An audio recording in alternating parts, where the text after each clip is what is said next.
Okay, everyone, this might be a marathon. And also, if you're watching, just forgive. Hopefully, you don't have epilepsy or, I don't know, get nauseous at, at flipping because in the beginning, I think I'll be flipping a lot to try to get in the order that Dawn has so graciously provided us with. But at least I know here we are with our first one, which is Birds of Prey, number 41, Felony Matters. And yes, another brilliant and beautiful cover. Hashtag Carolyn knows because of the floating head of Babs. And I assume that in this top right, that's Bruce and Vesper. Would Maybe, you say so? possibly. Maybe. Okay. Well, I don't know. Depending on, I mean, now covers sort of trick us sometimes with not having anything to do with what's inside. But I feel like if this is doing what it's supposed to be doing, then that's what it should be. And of course, at the top it says 11/30/01. I know a secret now. I know it. So that's obviously from from Vesper's journals, which we find out later are doctored. Okay. So I do love the fact that with this, she's asking Dinah, of course, that and there's a bunch of Ted Cord stuff, which you might not have had, Don, but it's just continuing over this hostile takeover for poor Ted. Now he's getting attacked by this robot with a face on it like that. But it's interesting how leave it to Babs. I said that she would splurge on a trip to get the target out of the way that Dinah is going to pretend to be rather than, using chloroform or something or tying them up and getting them out of the way. Like, yeah, she would absolutely splurge on this trip. I think she was given like, yeah, $100,000 in cash, all expenses paid, first class flight for 2 weeks in the South Pacific at the Polynesian Palms Resort, which of course, remember that she's tapped into Blockbuster's bank account so she can afford it. But I just really like that. Forgot about that. There is a Clarissa joke that I don't know if I'll be able to find it, but she does at one point say Clarissa Uh-huh. doesn't have time to explain it. Oh, here it There it is. is. Yes. What are you doing in here alone? But Clarissa doesn't have time to explain it all, which I thought was pretty funny. One thing I wondered about this particular issue and how Dinah is used is that Babs, for some reason, has to dictate to Dinah everything that she should be doing. Like, oh, it'd be best if you take off your heels. Oh, you should, I don't know, go out this direct, all of that stuff. And I felt like Dinah is capable enough to manage her own way out of that bank. It's almost as if she doesn't have common sense. Did this feel weird at all to you that Babs was basically directing her the whole way?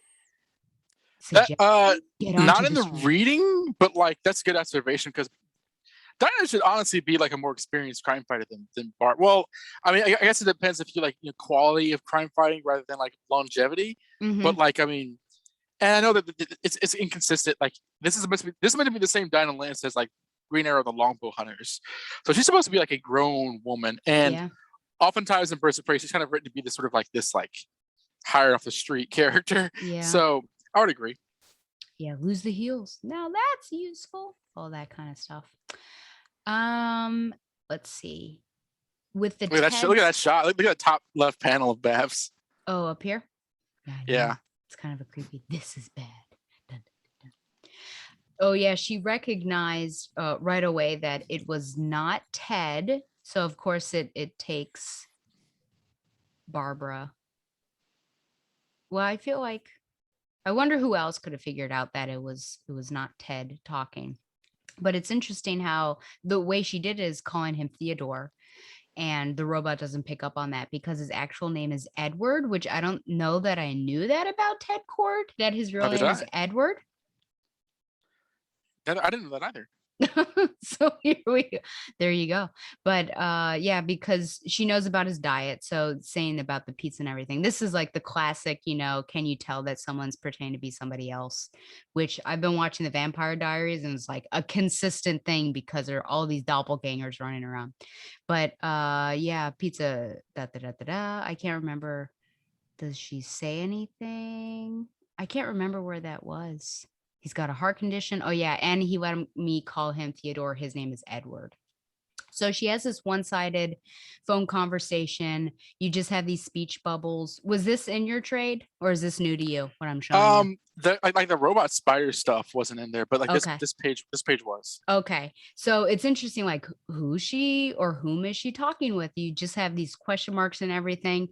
And then when you find out, oh, it's Power Girl, then it makes the previous conversation or lack thereof completely make sense because, of course, Barbara and Power Girl are mostly on the outs with each other, but Power Girl is going to help out a friend. So that's really important. Okay. So just to talk about all of that stuff, I didn't want to ignore it. But this was the big thing here, Yeah. that we get crucial info about Vesper and her files, that she wasn't even close to figuring out Bruce's secret. The files were changed 2 days before her death, and it thus confirms that it's a frame job. And Dick is with her, of course. So the two people that had doubt, nope, sorry. The one person that had doubts, and then the other person who was certainly the eternal optimist, the detective that's always optimistic or whatever the source had said, are conversing about it. So this is really important information, and it occurs in the Birds of Prey book. So how do you think it's fitting that it happens in this book, that Barbara is the one that finds it? Or do you think maybe it's misplaced? It should have been somewhere else? Or does it really not matter that all these are parts that make up a larger story? So wherever information happens, at least it's happening in the story. Well, I think a I think I would have a feeling to lean towards the latter, but Barbara was, I think, the one that voiced the largest doubt on Bruce's innocence. I mean, Tim did as well, but like I feel that she was like much more on a fact based. Like these things aren't adding up. So for her to find out, wait a minute, Vesper was investigating Bruce Wayne, but she had no idea he was Batman, which clinches it for her. And for that to be revealed in Birds of Prey early on is good, I think. Yeah, I agree. I think coming from the person, yeah, who did have the doubts, to be the one to find it and have that cleared up, I think that that would always be the person who's most difficult to convince. And then she's the, information broker. So it makes sense also that she's the one that finds the necessary information and is able to sift through everything to find out the truth. So I liked it as well. Absolutely. And I'm glad. I feel like it gives credence also to the Birds of Prey book in general. Like, oh, look at this important information here. Do you think that Dinah, trying to see if there's a particular page that I was talking about here, but do you think Dinah is at all willfully naive, almost in the way that, oh yeah, it's kind of here, right? That she's just like leaving and everything, and she doesn't really ask more questions than is necessary. Is she similar to Jim in that way, that maybe she does know that? And I know that this is tricky because continuity is a bit messed up here, but do you think she may actually know what's going on, but she doesn't really press on it? And so she just is doing whatever Barbara is saying and not really looking to know anymore. The way it's played, it's like, okay, this will be fun. Babs always has me do wacky stuff, but I don't care. Yeah. And I feel that like if she were suspicious, she would have the JLA investigate. Like, look, Oracle has me doing stuff, and we work together, but she's not telling me things, and this involves a big murder case in Gotham City. We should probably look into that. And at this point, I'm just wondering, when did she find out that Bruce was Batman? Was that post Infinite Crisis or something? Because like, I find it bothersome that like she's like, Bruce Wayne, the billionaire. It's like, you guys have known each other since like the 70s. So Yeah. it's a personal thing.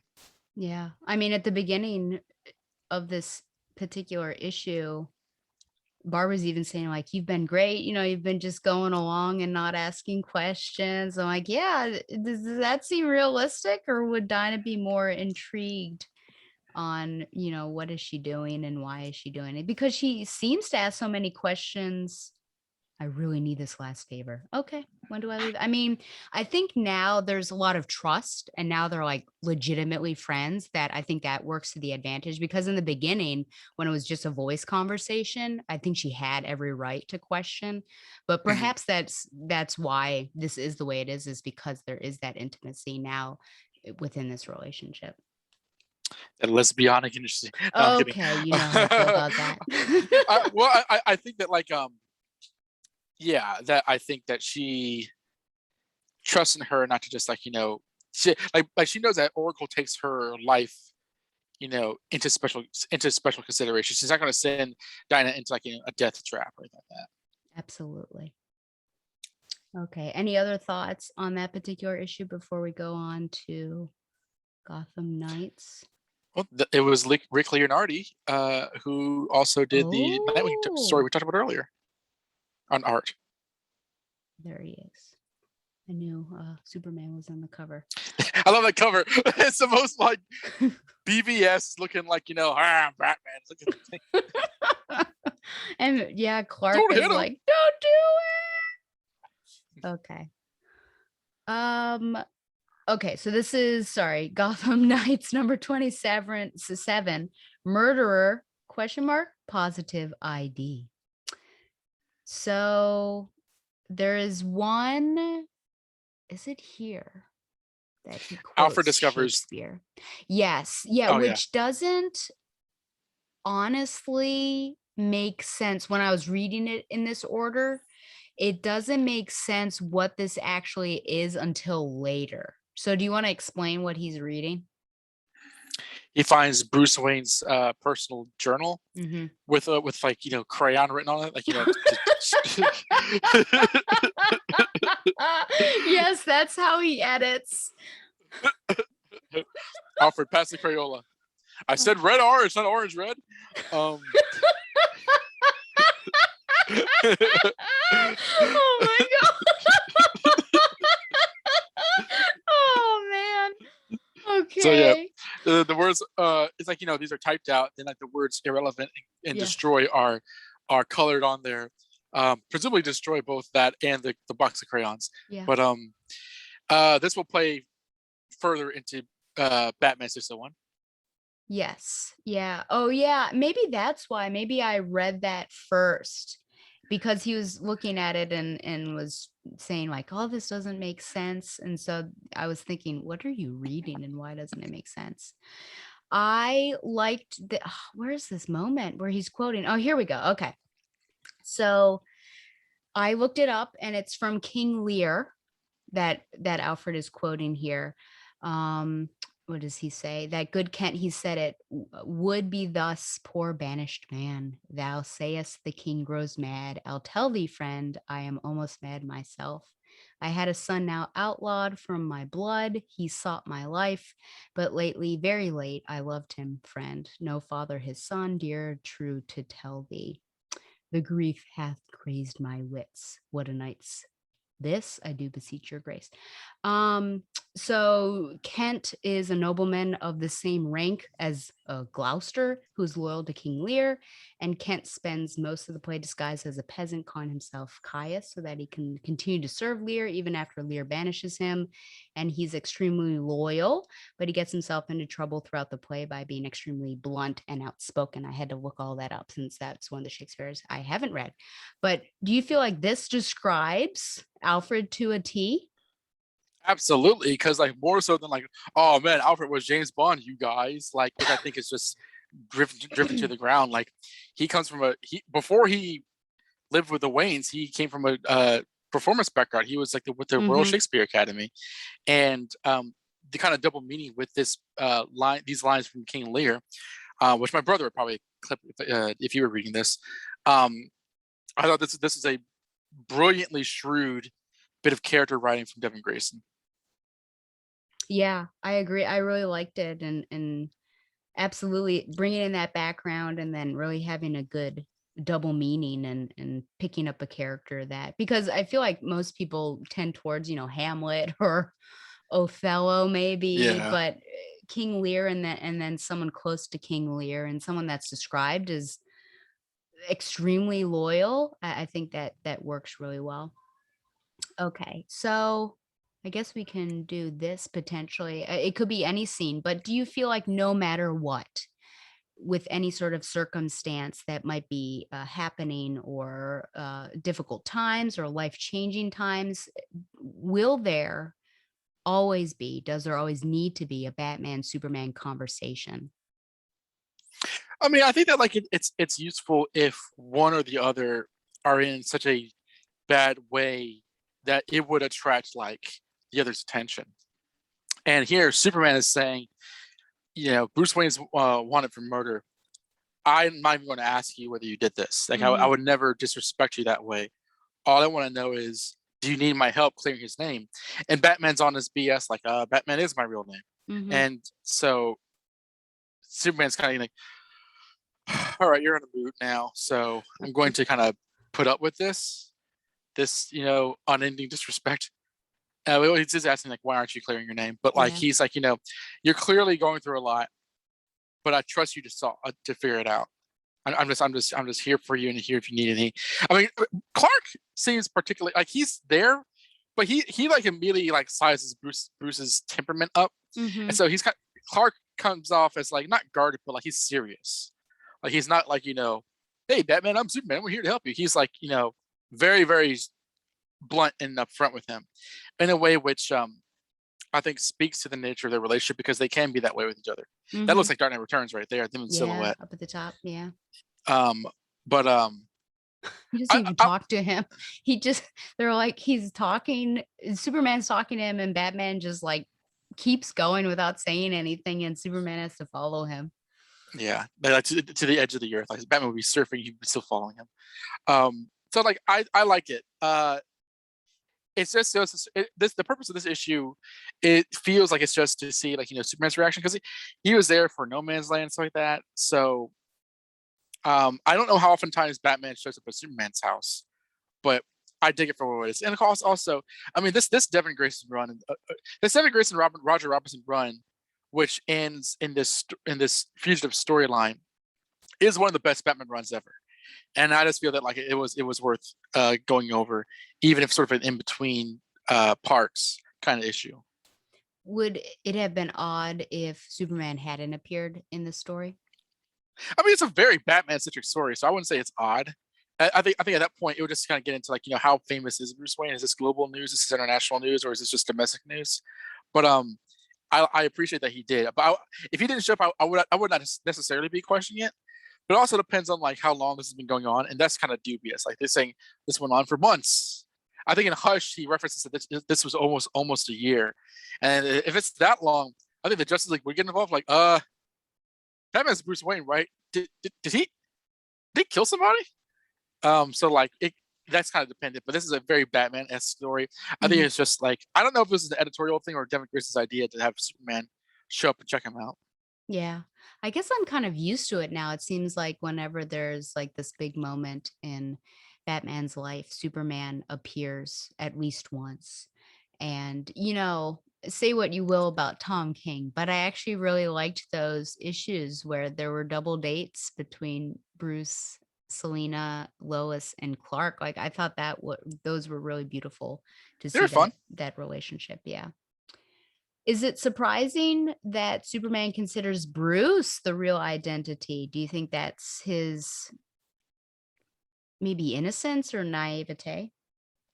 I like that because it's like Clark sees people. He understands people. Like he's somebody to interact with people. Like especially on the Justice League. So yeah, he's going to call Batman Bruce. Mhm. He's not going to like treat him as somebody other than he sees somebody he sees Batman as somebody who wants to do the right thing because of what happened to him rather than the Dark Knight or the Cape Crusader. And that to me speaks to who he is, right? And what their friendship is like, rather than some sort of like distance thing. Like Wonder Woman would call him Batman. Anybody on the JLA would call him Batman, but Superman would call him Bruce. Mm. Yeah, I will say I think I agree with you absolutely. I think the incarnation depends for Wonder Woman because, like Justice League animated, I think that Wonder Woman would call him That's Bruce, that's but true. there's I was also a little some hasty shipping there. there. Yeah. Yeah. But I get what you're saying. Yeah. So this particular page here, there's this middle panel here where he's in his face. Look at that. He's saying, where's all this excessive violence coming from? And what do you mean by saying you have no name to clear? But especially the excessive violence. So he comments on this. And I wondered, besides this issue, is that really shown? I mean, as I was reading, I thought, how I wasn't seeing my critique of this whole story. One of them will be that I didn't really see much of a change in Batman. There wasn't much for me to be concerned about had I been a member of his family. In this issue, yes, there seemed to be unnecessary violence, which Superman comments on. But all the other issues, I thought this seems similar. He's going to a line, but he's not crossing it. I mean, do you disagree with that? Did you feel like, oh, he really does seem like a different Batman in this story until, of course, the particular issue where he turns? I think it's a good observation because I feel that there are absolutely moments where he's just shown to be more excessive. Like you mentioned in Batman 600 that he like tossed those batterings in the guy's arm. It's like, well, that's a lot. And there's this issue. I think that like the Batman side gets so immediately sucked into the checkmate stuff that there's not a lot of like, examples of him running roughshod around Gotham City, being crazy. It's really just a bit of Batman 600 and this. Yeah. And they kind of like fast forward, which is saying something considering how many freaking chapters there are to the storyline. Yeah. But that's a good point. That like I think that like that was an idea that they want to get into, and they didn't. It kind of got lost in the weeds of the overall mystery. So I think that like I don't think it's just lip service, but I think that it was very few in the issues that are in the story. Yeah, it just would have been interesting to have maybe some of these characters, especially Selena, once we get to those, maybe show concern, like, what's going on? You're near the line there, sir. And I only saw it in this issue, really. But okay, I think that's all I have for this one. I did like the journal, at least. I felt like it ties this whole run together with Gotham Knights, because I think it was this. Gotham Knights had a bunch of journal entries in it. Yes, yeah, and it was all third person, and the whole mystery was who's writing it, and then you find out it's actually Bruce, like a disconnected Bruce was writing it. So I like how there's that connection that almost ties everything together. Anything else on this issue? I love how the Batcave looks. It's all dark, illuminated by the computer lights. That's how it should be. Like it can't be pitch black. There's, why would they have a room to work out of and you can't see? Yeah. That all the lights from the computers and stuff. But I do love the use of black in it. It's cool. Okay, now I have to find Batman 601. Let's see if I can do it. Pain of it all. And I would maintain, because neither of us want to be here until next month. Yeah. That like there's only a few pages relevant in that one. Oh yeah, that's right. Oh, this must be the one, isn't it? With the journal. Golly. Yeah. Let's see if I can figure out. Is it this one? I think that's Purity. Oh no, it is this one. Oh yep. Yes, it's right here, in fact. Batman's like, did you find my crayons yet? What do you think you're doing? Yes. And I did comment just at the beginning that burning alive has to be the worst way to die. But let's see here. Yeah. So Alfred is reading these journals and he realizes that something's off, basically. So you said that these are the most relevant pages. Do you have anything to say about them in particular? Yeah, the journals are like, if there's they're from Bruce Wayne's perspective. Like, if there's one thing I sure want to do is kill Vesper Fairchild, and Ralph is like, hang on, there's something weird about the writing of this. Yeah. Not that explicitly, I'm just joking, but like he says that like the punctuation is inconsistent. Mm-hmm. There's a double hyphen and double dash instead of a semicolon, which doesn't speak of Bruce's writing, which is awesome because Alfred would know how he writes, and that's a terrific detail that the untrained eye would not get. But that's interesting that it's all focused on punctuation rather than what is being said. Do you find like knowing someone's punctuation? I mean, that's nuance right there. Do you think that's maybe too much detail? It's a Batman comic. Okay. It's what they do. I mean, Alfred can mimic his voice perfectly. So like, I don't. It's par for the course. Okay. In this particular story, there is, and I guess I can't remember if this is two parts or not, but there's this vigilante named Nicodemus. Mhm. And did you read the rest of this? I just wondered if it was well done to use this vigilante because it complements Batman. And then of Yeah, I feel course like he's bloody had to, but like, it was odd seeing Batman show up with the bat signal to Commissioner Atkins and like, what's the problem, Commissioner? I'll fight this guy, and I'm like, boy, this feels like a distraction. yeah. Yeah. And then just I mean, at the beginning, everything that's being written seems like it's being written about Bruce Wayne, but it's actually being written about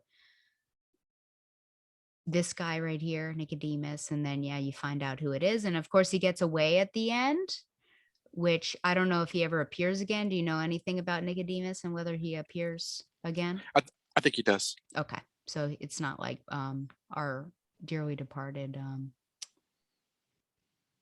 Orpheus. Oh yeah, well, he's not dead yet, so yeah, he'll wait till War Games. No, just that he's gone. Yeah. And then just a question: do you think Gotham? I've only been asking questions, so that was silly. But do you feel like Gotham would, in fact, tear itself apart if two Gotham councilmen ended up dead, just because of the Bruce Wayne situation? I feel like Two-Face has killed off many councilmen before, so like, yeah, I don't know. I mean, this is the kind of tricky thing about the storyline is that like it still has to operate as like the ongoing issues and not like Yeah. completely dedicate itself to the mystery. And I think I still love this story. Daniel Neal is gone now. He left after No Man's Land, so, where I feel that like storylines before this were more focused. You think of like Cataclysm, Contagion, No Man's Land. There weren't really like, oh man, we gotta deal with this ongoing story. But first we gotta fight this one-off villain. Like they weren't of two minds. And I feel Hmm. that like that happens a lot in this one where like, there's always like hijinks with Bloodhaven and stuff. And it at some point it's like these issues have to dedicate themselves towards the mystery and not just because this whole thing, this between the tie-ins, Bruce Wayne Murder Fugitive was a year. It wasn't longer than that. It was a single year. And I think that like, Bat fans are used to reading those kinds of long stories. Yeah, I guess so. Okay. Anything else on 601? Nah, just those Alfred pages. Okay.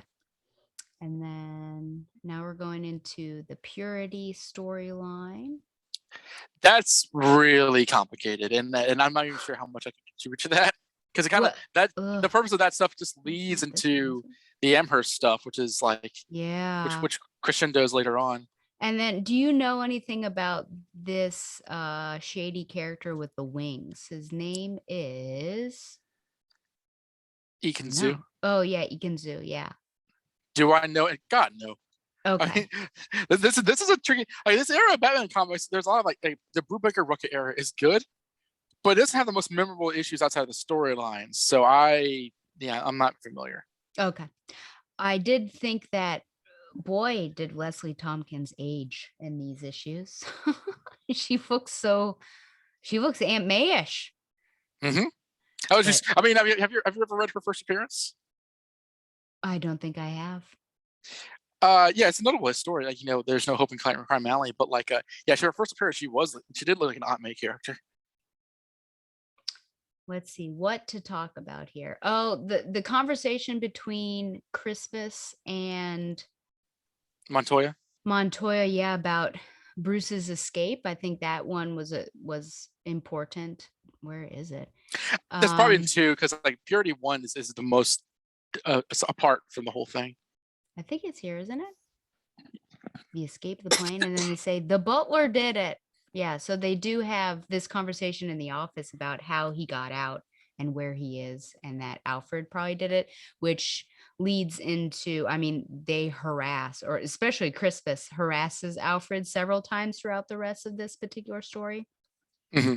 But this, yeah, I would say. Yeah, so Purity, which is about this whole drug business and heroin that's been cut with something else and is killing some people. And it is all tied, it's almost convoluted, but it's actually I all know. tied together because Amherst, that agent, is involved, and the heroin was a payoff to what we find out was Kane, really, and then it got in. It's pretty crazy. But it all makes sense because we do know that the CIA does that kind of stuff with, bargaining, using drugs and things like that, or at least we're told in the movies, with different nations. So it makes sense. It's like not too far fetched, but it is, yeah, pretty crazy, especially with the Egan Zoo. And um, he mentioned Whisper Adair. I guess Whisper Adair is the person who changed. Whisper Adair is an agent of Ra's al Ghul and a creation Oh, okay. of Ed Brubaker and or Greg Rucka, whoever's writing this. Gotcha. Okay. So part 2, I thought it interesting that he threatened to beat up this woman. I'll beat the truth out of you. And she said, "Would you enjoy that, Batman?" And oh, look at the beatings again. Do you think? Sunstone! I know. No! Do you think he would make good on his threat to beat Liu Xiaoling? Are you kidding? No, he's not gonna be. He's not. You don't think so? He beat up what's her face? The checkmate. Was it Bishop? Bishop later on. So he will beat a woman. Well, he's not gonna like. Oh, hello, I'm Batman. Tell me the truth, or I'll beat you up. You don't think Woman. so? But he No. does that. He does that to men. Well, You yeah, think because he those has are a double standard? I think those are criminals that are in the middle of violence. Uh-huh. He will threaten them with death by holding them over long crevasses and stuff. Yes, indeed. But he's not going to show up to he is not going to like walk into a room saying, "I'm Batman. I need to know something. Tell me or I'll beat you up." That's like every other character but Batman. And if I ever see that in a story, it's not a good Batman story. Okay. Whatever you say. I did like this scene between Montoya, Alfred, and Crispus. Just the the interactions between the three of them. My question here is, and it even ties into part 3 where Crispus asks Montoya whether Alfred would really vouch for Bruce if he had done those things to Vesper. But do you feel like Alfred has misguided loyalty? Why would you think so? That he believes in him no matter what. So he's almost like Nightwing, like without a shadow of the doubt, he didn't do it. But would that almost be to his detriment if Bruce ever did do something bad? I think Alfred would know. I don't think Alfred is blind to evidence. Like he's investigating like the journal and stuff. He said before in Bruce Wayne Murderer that he believes in Bruce as a person. So, and spoilers, Bruce didn't do it. So if Bruce Wayne did go nuts, Alfred just wouldn't blindly. I think, and it's part of it's because of the purpose of the story, but I think he knows when Bruce has been bad and he knows when Bruce has been good. He's a Santa Like Claus Santa? butler. Yeah. Okay. I had no idea Alfred was Santa Claus. Okay. I don't think I have anything else. These interactions were, again, just, yeah, the Crispus and Alfred interactions, which we see several times. Haven't seen your boss since he lammed it, is what he says. Yeah. Any other thoughts on part 2 of A Purity, which is Detective Comics 770, or even part 3? Yeah, really. No, I mean, honestly, it's playing the long game with the end mystery. Yeah. It very much is. And honestly, I think like the Saeed stuff is intriguing. Mm-hmm. But this is, I mean, I really feel that like the bulk of the mystery is connected to the Bat family. Yeah. Like the Batgirl issues and the Nightwing issues, where Batman's, like doing his thing is like, oh, checkmate eventually. Yeah. So like, I mean, it's good, right? That's a cool story or cool shot. It's a good story, but in terms of like, what's to do with everything else, it feels very tangential until it doesn't. Yeah, you don't really know why we should care about the heroine, or I I mean, know. besides the obvious reasons, or Saeed here, but he pops up. So it all works together at least. But yeah, in the moment I thought, what's going on? And Is this the issue where again, he gets shot? I think it's too soon, isn't it? That might be the next one. Yeah. Where he pops up. Yeah, he goes to look for him. Yeah. But again, the violence that is seen just seems like regular Batman violence. So that's why I was wondering how changed is Bruce? Like if this didn't have the fugitive tagline on it, I would have thought it was just a regular old Batman story. Okay. Oh yeah, this. I forgot about this where he kills that guy right there. I wasn't sure what was going on here either. I was so angry when I was reading this stuff. I was like, what the hell does this have to do with the story? Because I forgot. Like what? Yeah, very much. Oh, okay. I was just thinking about potentially, well, maybe I'll come back to this. Oh, yeah, there was a comment that I thought, oh, it's right there. Truth, justice, and the American way speech not going to work on you, not with this president. Which I thought, oh, golly, fast forward, however many years, and that works just fine as well. I felt also like maybe they were using a villain as a foil, someone who lost all humanity. He came back with Ikenzu. That maybe he was similar to Batman, or where Batman could go if he didn't get back his identity. So I think they also play with that as well. And I guess that's it. I did have questions about Checkmate, but those are kind of answered. So Checkmate shows up. I was interested that they weren't, or surprised, I guess, that they weren't interested in Batman, but we will find out the truth. Okay. So we're going to move on. There's your girl.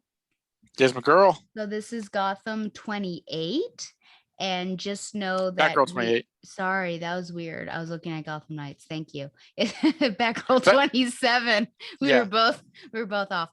And we are skipping, or I guess I am, because remember, Donovan put his foot down and said he's done with Batgirl. So I'm skipping Batgirl 26. And Donovan told me helpfully that that's the Shiva fight aftermath. That has nothing to do with Fugitive. So I will come back to that at some point on the show, which is probably next episode. So here we go. A cover that tells us basically everything that's going to happen, except it would have been interesting if in the light we would have seen Vesper's name illuminated. But oh yeah, I forgot. Oh, I forgot about this. Oh my gosh, there is some major Stephanie Brown abuse. Is it right here that this happens? Yes. And then, she gets knocked out several times. Is it right here? Yes. Much my pleasure. How do you explain that? She keeps getting knocked out. Look at this. How do I explain it? What am I supposed to explain? Explain this. It's Stephanie Brown. This is the only reason why you're on this show, is to explain character motivations for people who are being jerks. So can you explain why Cassandra Cain, your darling, is doing this to Stephanie Brown? She was getting on her nerves. Oh my goodness. Look, these guys. Oh my gosh, is that how you treat friends? I'm surprised you haven't walloped me. You've been trained. No, they're going up against like secret spy ninja characters, and stuff like these guys look like bad news. And she's like, and so Cass just knocks her out briefly because she knows that like Stephanie will either get herself killed or hold Cass back to take them on herself. It was for her own good, said the abuser. Yeah, I know, said the abuser. Well, this is a mostly silent issue, I would say. But yeah, I mean, it's still Kelly Bucket. I mean, if it would be Dane Scott, it would be par for the course. Yeah. Look, we have Batgirl smiling, which is kind of exciting. Even I've never beat Shiva before. Good job, daughter. I mean, Cassandra. Oh, isn't that? Oh, what do you think? I love it. And like, he looks all bloated and unshaven. She's like, you look different. Yeah. Well, he's put on a few pounds. He'll be okay. And because now that she knows who he is, Yeah. they both see like a screen of like Bruce Wayne Fugitive still at large. She's like, "Let me help," and Yeah. he says, I let you fight Shiva, knowing she'd kill you because of something you do. So thank you. Don't think me return the favor. And Yeah. I thought good that stuff. was pretty yeah, powerful there, you know. You gotta let me handle my own business too. So okay, and then we get here we are. Look at this. Mama Babs, as I say, Mama Babs and her two kids, basically. That is Look at definitive. this. That is definitive. She broke my jaw. No. Yes. No. Yes. No, if your jaw were broken, you wouldn't be able to look at it. She's so upset. Well, not really. She's like just aggravated. Like, I don't have time for this. Now go away. I'm busy. Fracture. Look at that. She's admitting. And then, Yeah. oh no. Well, hit her harder next time. Now go away. I really am busy. So here's a big question. Now I almost make myself sick asking it, but is Babs a jerk here? I mean, you must really feel bad for Stephanie, to like care. I mean, like Hit her harder next time. Why would you say that? Oh, it's wonderful. It's all really, really good. I don't even know if I can think about it even now. Like, is Babs a jerk? Babs is always a jerk. So like, how dare you, sir? oh yeah, the show that I'm on. So I don't know. It's a great bit of humor in a book that doesn't often get a lot of humor. Yeah. Great fun. I thought it was I mean, this is probably my favorite panel here, the bottom left, just with Yes. her like, oh my gosh, you too. I like how sheepish Cassandra looks. Yeah, especially when she's like a little bit of a fracture. So I did when they interact about Batman, I thought that was appropriate. But this was interesting, even though you put this, I called your knowledge, your wisdom into question at one point, and I asked, do you think that this really belongs here? Just because I feel like continuity wise, this might make sense before BOP, if only because there's still some doubt there. They're still searching for clues, and then BOP, like, she definitely has the clues and knows that Vesper, that journal was falsified, or it's a frame job, I guess I could say too. Yeah, this works, but like it should come before Birds of Prey. Otherwise, it's still a great scene. Oh yeah, absolutely. I agree. Yeah, no doubt about that. And then does this make sense that this is the first time she looks so angry? This is the first time that Cass is hearing of Babs's doubts. I mean, shouldn't she have already known 600 maybe? Yeah. That's a good point too, because I don't think, barring 600, that she was in the same room and Barbara let that out in front of her. I mean, Cass, kind of sees I mean, and this plays into it later on, but like, Cass really looks up to Batman. So the idea that Barbara, who's known him longer, could doubt him is kind of that's a new kind of blasphemy to her. She's like, no, you think? Look at me. Look at me. And Barbara's like leaning away, avoiding her gaze. Like, it's interesting, but like, yeah, I think that like, I don't know if she was like falling in and out of consciousness while they were yelling at each other in the Batcave and Batman 600. Yeah. But yeah, she should kind of recall that. And then, oh my gosh, hands on her throat. This is crazy. That's her Cassandra, chin. she is a violent, violent human being. And Barbara like grabs her arm, grabs her hand and takes it off. It's too soon after Batgirl 25 where they're both embarrassed. Oh, it's so cute. Okay. Anyways, I know that up there. Okay. Now we get to this here. Is she going to get knocked out? Yes, she does. Oh, more abuse at the hands of Cassandra.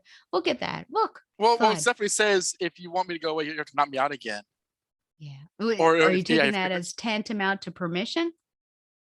Yeah, it's consent. Oh my heavens. Okay. So we're moving on. This is a disturbing scene here. Disturbing scene. I understand why Cass feels like she has to do this, and in the end, it actually benefits the investigation because she's able to find that the I can't remember what the synopsis said, something beatings. But The nature of them. yes. Do you feel like this almost runs counter though to Cass because of how much respect she pays to human life and people and that she would exhume someone? Do you have trouble with this, reconciling this? No, because I think that's true of Cassandra, but also she's trying to help Batman. Okay. And like, she didn't know Vesper Fairchild, so like sorry. It's a very dark scene. I like the fact that like when spoilers knocked out, when she wakes up, it's already done. We don't witness this. And with Cassandra's back turn, you kind of see how it kind of unnerved her doing that. So I think the storytelling is well done. Yeah. It's dark, but it also, I mean, it's macabre, but it's also a really clever way to understand how it was a frame job. Yeah. Because as we'll get into later on, like Nightwing and Robin, like, oh man, this is great. Because honestly, like, why would somebody who kills somebody in a fit of rage use precise nerve strikes? Like they understand this makes no sense if it's Bruce Wayne. So like, it's a great way to reveal that, but the way to get there is pretty grim. Yeah, absolutely. Okay, I think that's it that I have on this issue. Do you have anything else? I mean, I miss Damian Scott, but Phil Noto does good work. It was Phil Noto. And honestly, this is a great Bat Family issue. Yeah. There's tons of Cass and Steph and Bab's hijinks, and the characterization, great humor. It's very, very good. Or abuse. They go hand in hand. I mean, I think everybody's hit everybody in the Bat Family. That's true. Yeah. Remember Batgirl number 3? Yeah, she wallops him. Absolutely. Okay, moving on to Nightwing 68, Time and Motion. Not as many notes as this I have, as opposed to the next one. The next one's pretty good, but this one is I don't know. I don't remember a lot of things happening. Yeah, there were only 2 notes that I had, or I guess 2 questions. One of them, he says, I think to Alfred, but he says that he doesn't want to burden Babs anymore. I can't remember where this happens though. And I just wondered how, like, where's that coming from? Where or why does he think that he is a burden, or how has he burdened Barbara? Can't remember where the I'll try to see it. Do-do-do. Sure, he doesn't say Barbara just told me to stop coming up to her. Are they dating by now? Yeah, they should. I am not. Oh, here we go. I'm not to anywhere near the proficiency of yourself or Master Timothy or Miss Gordon. And then Dick says no one can touch Bads in that department, but though complete, run through complete. Da, da, da, da. Oh, maybe I thought it was this one. All this Tad Reister torque stuff is cut out in my trades. Oh yeah. Oh man. Well, I wish I could find it. Maybe you made it up in your own fanfic. In my own fanfic. Oh, here it is. Oh, see? Will Miss Gordon be assisting? No, I've burdened her enough. With his optimism. So do you think that's what it is? That the fact that they've had the disagreement? Or is it just like a random thing that the Nightwing book is doing that no one else is doing? Well, I mean, Chuck Dixon's writing Birds of Prey and Nightwing, so it could That's be. True. It could honestly be like legitimate. And this is where Dick is like, okay, we're up against somebody good, somebody as good as Bruce. This is not just a frame; it's like one of the best frames in the world, which is bad. But she's been doing. I guess I'm confused as to why wouldn't you ask her to do more when she's clearly trying to help clear Bruce's name? She's sifted through the tapes of Vesper and all these documents. So yeah, I don't know. They should be dating. They are dating, but there was a rocky point after he quote killed quote the Joker. So, but he's kind of come back from that after that one I'm sorry. When did they issue in start? Was Nightwing. it the strike stuff? When Oh, did they when did start they dating? start dating? Yeah. Oh, that's a good question. I would say No Man's Land, but there's of course that continuity issue. I remember like there's a Nightwing like three or four part where he's kidnapped by Shrike and like Yeah. they find like a love letter to Babs and they laugh at him and like Dinah and yeah, Babs. My other one is, I guess once we is the significance that these two are working together on this after their disagreement, their how else would you say? oh I wouldn't yeah, not really different an argument, disagreement. but yeah, between their belief systems on who Bruce is or and how Batman has changed and everything. So I did like this that these two, even if Babs wasn't involved, that it was Tim and Dick and they were working together to decode these files. Yeah, I think Dixon's off Robin now. I think that his run has ended. We're past Robin 100. I do not like this artwork. Tim looks like a rat boy. A rat boy, is that what you said? Look at the top panel. Oh yeah. Oh, he kind of does. It's hideous. The ears and the buck teeth. Yeah, just weird proportions. Okay, anything else on Nightwing 68? Freda. Oh, what's that Look at character's that name? woman. She appeared before. I forget her name. She's probably in Sunstone Volume 2, and I haven't gotten there yet. Sunstone's not a DC Why am I arguing with you? I don't know. She looks like the person that would assault Dick, though I know that it's not her. But just like looking at her, like, yeah, that tracks. Yeah, she's a rapist. She looks intense, like something's about to go down. Okay, let me just say, so is this 28 and I think 29 too, this mortician. I honestly had no idea what was going on in this story.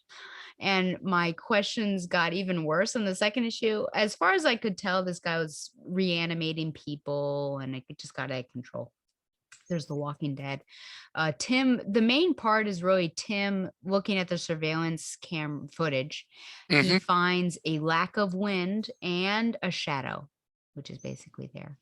So that gives them, I think that's it, right? Those were the only pages you had me look at anyways. Yeah, and he points out, like why would Batman be sneaking back into his own house? Yeah. It's like it's kind of like not so much what the objects are, but like the context of like what they mean. Yeah. And that sure is that issue. It was bizarre. I was reading this and I thought, what's actually going on here? That guy, they hired him. I don't know why they hired him.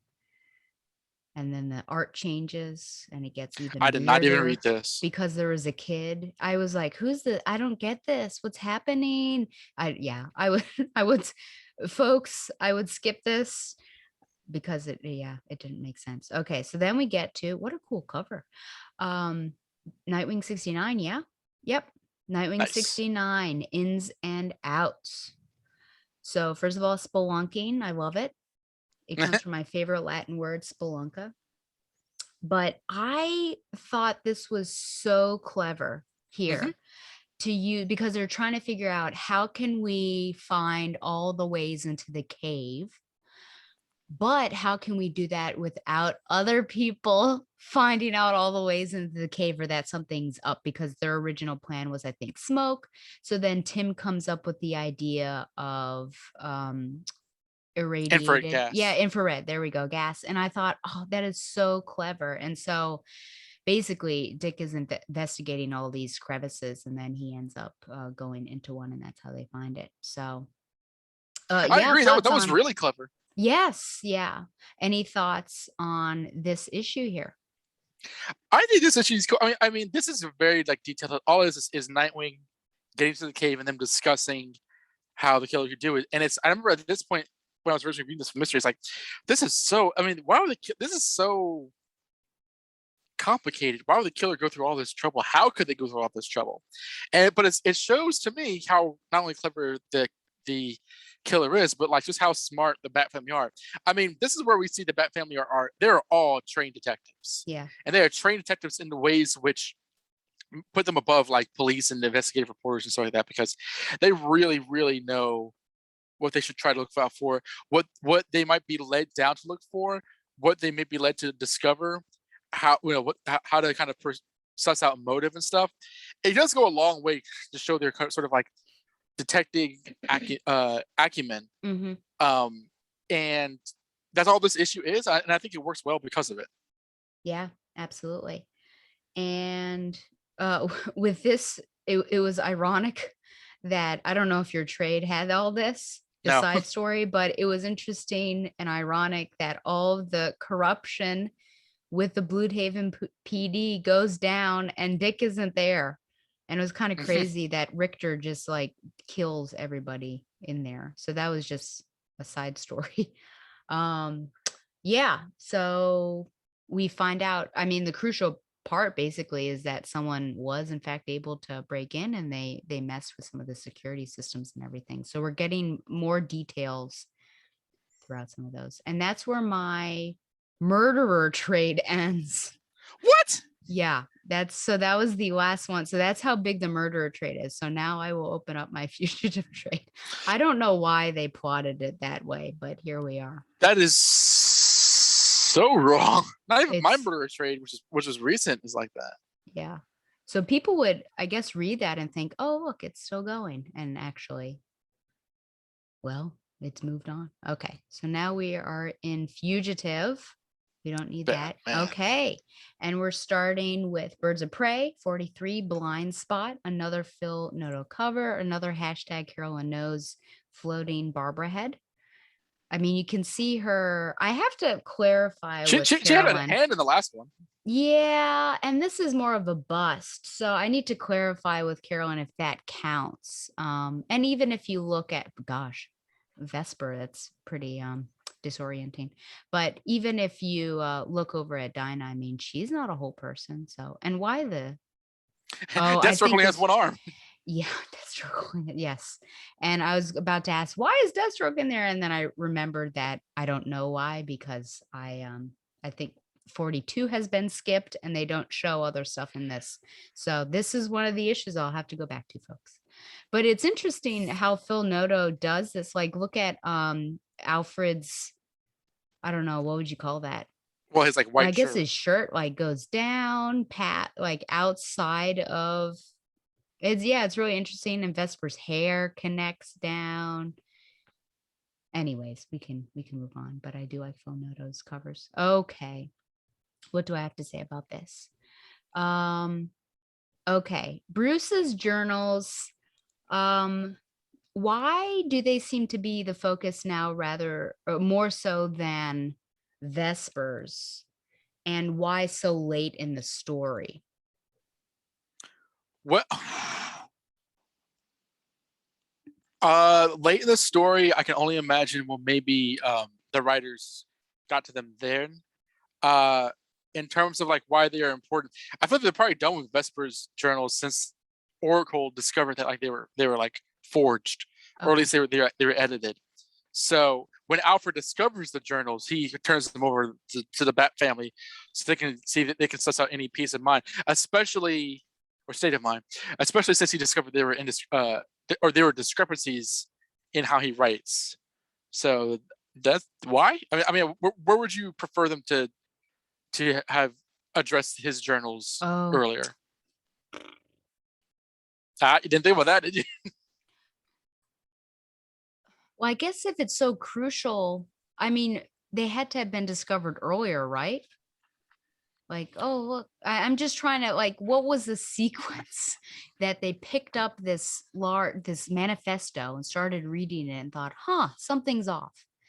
I'm trying to remember when they first got Vesper's journals. Because I remember in Bruce Wayne Murderer, like Barbara's like, you know what she was after, and he was like, yeah, she was trying to, like, I forget if it was like discover that Bruce Wayne's Batman or to figure out who Batman was, and Oracle's like, yeah, she figured it out, and Batman's like, that's not true. So like they got Vesper's doctor journals at one point. Yeah. And I forgot when they went after those to begin with. And in Fugitive, they say, wait a minute, these are doctored. I think, that was a Birds of Prey mission because Barbara sent Dinah to get that stuff from Vesper and go into the evidence and everything. Right. So I think that's where they got those tapes. But yeah, it just his journals. It just kind of confuses me. Like, when did you find these? Well, Alfred did. Why do you think? Why did you have incentive to open it up and look through it? No, I get it. I Is it get a that. Like, MacGuffin? I don't know. no. Alfred found them when he was dusting, and he went through them, and that wasn't a joke. And uh, I know it wasn't, but the way it was said and how bizarre and offhanded it was. Yes, continue. he found them. He read through them, said this doesn't match up, and he'd given them to Barbara. Uh, the fact that they even discovered that like Vesper had journals is another thing. But like, no, I'm not questioning when they found it or like why they thought it was a big deal. I think that makes sense. Okay. Okay. Oh, I think, gosh, I didn't have too much on this, to be honest. I did like how she says, they've got to figure out a way basically to clear his name without also bringing it to light that he is Batman. Hmm. And he mentions, like our secret identities. And she says, can't let anyone find out about them, dot, dot, dot, Tim, Oracle out. And then he says, I hate, basically, she leaves the conversation after saying Tim because he never wanted her to know his identity. And so I just thought that was a fun little trolling that Barbara does. You can imagine hearing the Skype hang up sound effect when I she know. puts her or Yeah. Oh, man. Anything on this for you? I like the artwork. Yes, I agree. But that's about it. Okay. Is it this one here? Turning Point. 603? Oh yeah. Oh Yeah. yeah. I wanted to. Okay. So I will spoil right now and say that this was my favorite issue in the whole story. What? Yes, Joshua. So I also, this looks like the Darwin Cook design for Catwoman. That's where she is now. I mean, I'll tell you this. Uh, the final two issues of Batman that we cover in the story, the very next issue is Hush Part 1. Oh, okay. Oh wow. Wow, they really go into it. Yeah. So there is a voiceover. There's some talking heads without the heads. And there's a funny little, it's basically, it seems like it's between a liberal and a conservative, the way that it's Hmm. talking. But at one point it says, leave it to a feminist liberal to suggest that cities have karma. And I jokingly said, OMG, they're calling Carolyn out. And apparently she's debating Tucker Carlson. Oh, man. Okay. So I'm assuming Catwoman's still in the dark about Bruce since this is before Hush. Yeah, because that's when she finds out again. Okay. Does it seem, golly, does it show how extreme it is, the situation that Leslie Tompkins is using Selena as a go-between? Or would this be standard, maybe? Okay, I really haven't read a lot of Catwoman in my life, but I know that like around this time, and I don't know if Edward Groot's writing her book for this time. I guess he is. That Leslie Tompkins is a character, or has been a character. Like probably in the previous run, maybe when David Grayson was writing her title. I didn't think about what this means, but like I like the fact that like Leslie's still thinking about Bruce. Yeah. And she keeps popping up, which is good because after what went down in Murderer with her interactions with him, it would be odd if she didn't. Right. Okay, so the main part of this is this Detective Sloan, which is why Leslie wants to talk to Bruce. This man happened to be on the case And of looks like Shaft. he looks like Your Honor.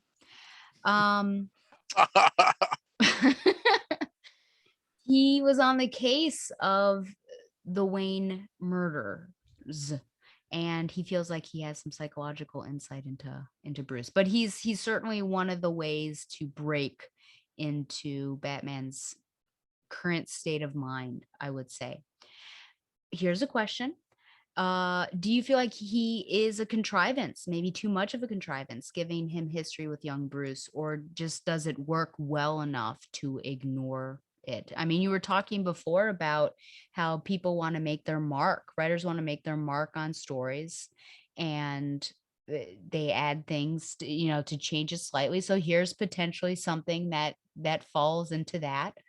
What do you think about Detective Sloan and his history with Bruce Wayne?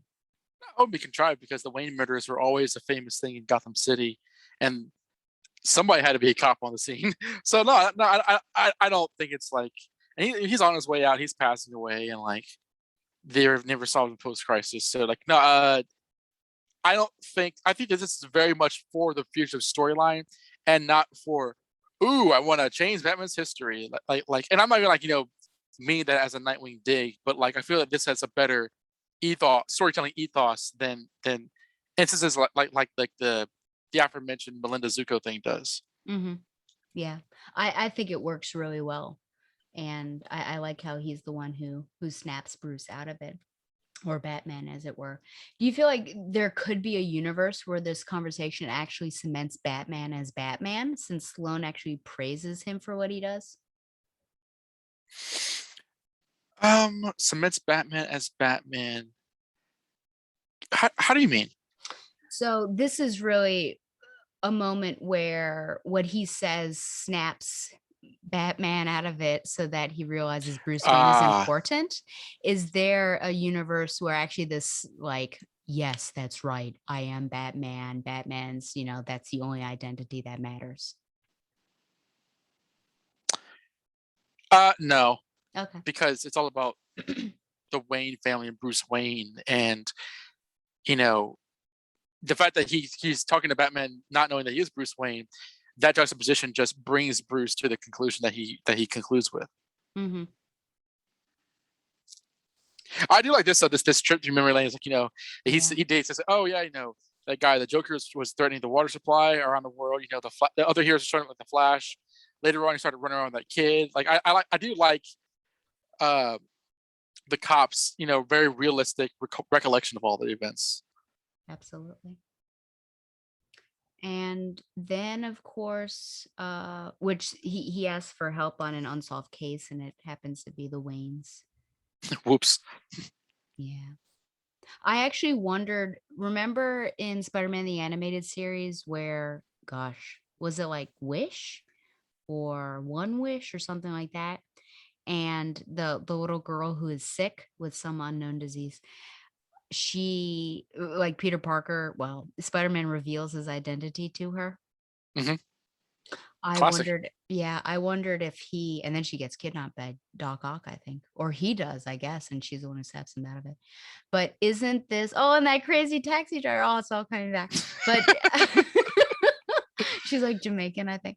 But I wondered, for a split moment, I thought like he was going to reveal his identity and say, I'm Bruce Wayne, everything turned out okay. I like that he didn't. Just because the guy wasn't asking for all that. And I don't know. I think that like what the discussion makes Bruce really think about himself so much more than it's time, Gary Sloan, for you to know the truth. I think that would have been like a hard turn. Like, I see where you get that from. I see how you arrive there, but I personally think that it's a more mature route, that this is still a Batman story, and Sloan is a device to get him there emotionally. Even though I think Simone's a good character. Sloan is a good character who is written believably, and this is a good idea. This is a really good idea to kind of bring Bruce where he needs to get to. Absolutely. And then, of course, at the end, we've got Oracle. This is Bruce, and Bruce is emphasized there. I need you to run some information for me. I He love doesn't even this. say hi or anything. And then her response, I'm sorry, could you repeat that, please? Which I feel like is absolutely appropriate, and especially coming from her. Any other Yeah, that was thoughts great. on 603? As I said, my favorite. I mean, this is one of the absolute best issues. Totally. And what I like about it is like the crux of it is him saying, I never could solve the Wayne murders. By the way, I know what's going on with Bruce Wayne. And listen, I've been on this job for decades. You see how death affects people, especially the children. Um, that night changed Bruce Wayne's life. No matter what he ended up doing, no matter what he became, You look into his eyes, saw that he was changed. And whatever he was changed into, it wasn't a killer. I know that. And then Batman kind of just feeling on that is like, his name is he starts to get the idea that his name is worth preserving, and maybe that is more than just a name. And it's just very, was this Brubaker or Rucka? I mean, these guys are like the best, some of the best Batman writers that really, some of the last great Batman writers that really touched the character. I think it's just really, really well realized and really creative. Ed Brubaker did this. Yeah. I think he talks about this particular story because he had this thought in his mind for a separate issue, and it came back at the end of this trade. He talks about it. So, oh, really? Yeah, it was a story he had, and then it was able to work its way in here. So, okay, Nice. here's this one where he got shot. Now this is also a lot of these. I'm sorry to refer to myself, but I was there when this came out, and it was a sign of relief because again, this is only a few months after he beat up Nightwing in the Batcave, and I am Batman, screw off. So this is another favorite. This is a favorite of mine, as well as the last issue, which is Batman 604. Here he is, yeah, Batman 604, Reasons. And the reason is you. Oh, thank you, Hoobastank. There was a question. I'm trying to figure out what I meant to say. I guess he's going through his past and seeing notable places that he has been. And he's almost, yeah, okay. So was that when he's sort of trying to figure out, I think, when was it that Bruce Wayne became a mask and Batman really took over? Do you feel like pinpointing this particular moment in time, we should never know when it was that the Bruce Wayne identity just became a mask, sort of like we should never know Joker's true backstory? Well, this kind of depends on how you see Batman. I mean, do you think Bruce Wayne is a mask? Do you think Batman is a mask? Do you think it was when his parents died? Do you think it was when the bat broke into his house? Do you think it was when he first fought the supervillains? Do you think it was when he first was successful as Batman? Do you think it was when he first took on a partner? I think there can be goalposts that can get switched around. So it depends on how you see it. I see this as he got confused more than anything else. His life became so about Batman that he loses relationships. And this is something that is not a callback, but if you remember Batman 600, as he's going through the house, he's remembering Silver St. Cloud leaving him, and his relationship with Selina not working out, and Bruce and Dick leaving, and Jason getting mad at him, and those. And he says, "Well, these are relationships that Bruce Wayne failed, but I'm Batman," which means they didn't mean all that much, or he was trying to tell himself. But as we see it by the end of this issue, Batman doesn't come from just being Batman; he comes from Bruce Wayne.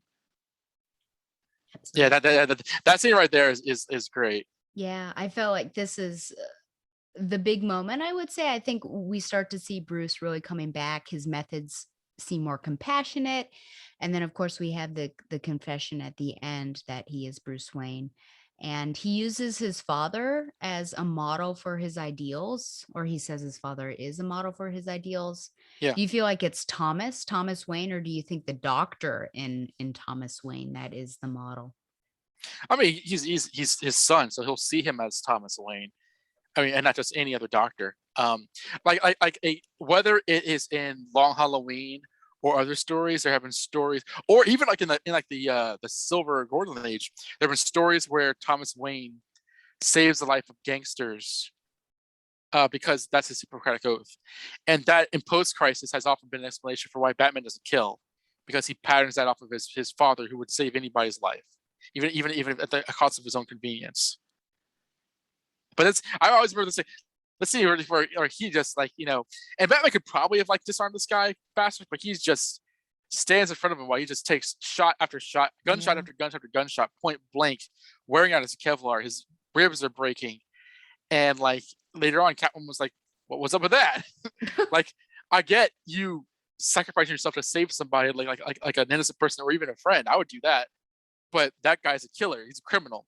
Yeah. And Batman's like, doesn't matter. And that is, it goes back to what Alan Moore had said about Batman. What separates him from all the other vigilantes in pop culture is that he has a particular kind of compassion, Mm-hmm. My final even though he's a question. jerk.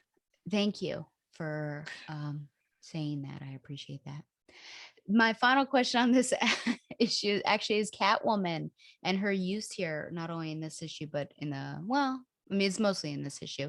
Do you feel like she's brought on to act as a counterpoint to Superman? She's an important character to Batman, and I think that like when she's involved in a story that she's not often showed up in, I think it's meant to carry a certain weight.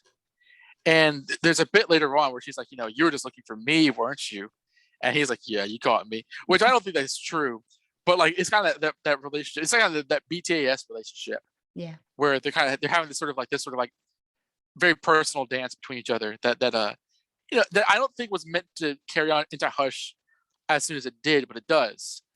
And I think works well. The flirtation. Look at this cape. What's happening? Maybe it's like Spawn. Maybe that's never mind. Whoa, never mind. His pose is interesting. I know. Maybe he has a you know what, and they don't want to show it, so they use the cape instead. Anyway.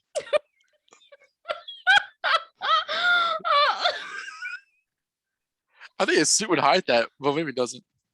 I am reading this. I'll talk about this later on, but I am reading a book where the chapter is currently all about the superhero phallus, and I'm getting a whole bunch of that. Golly.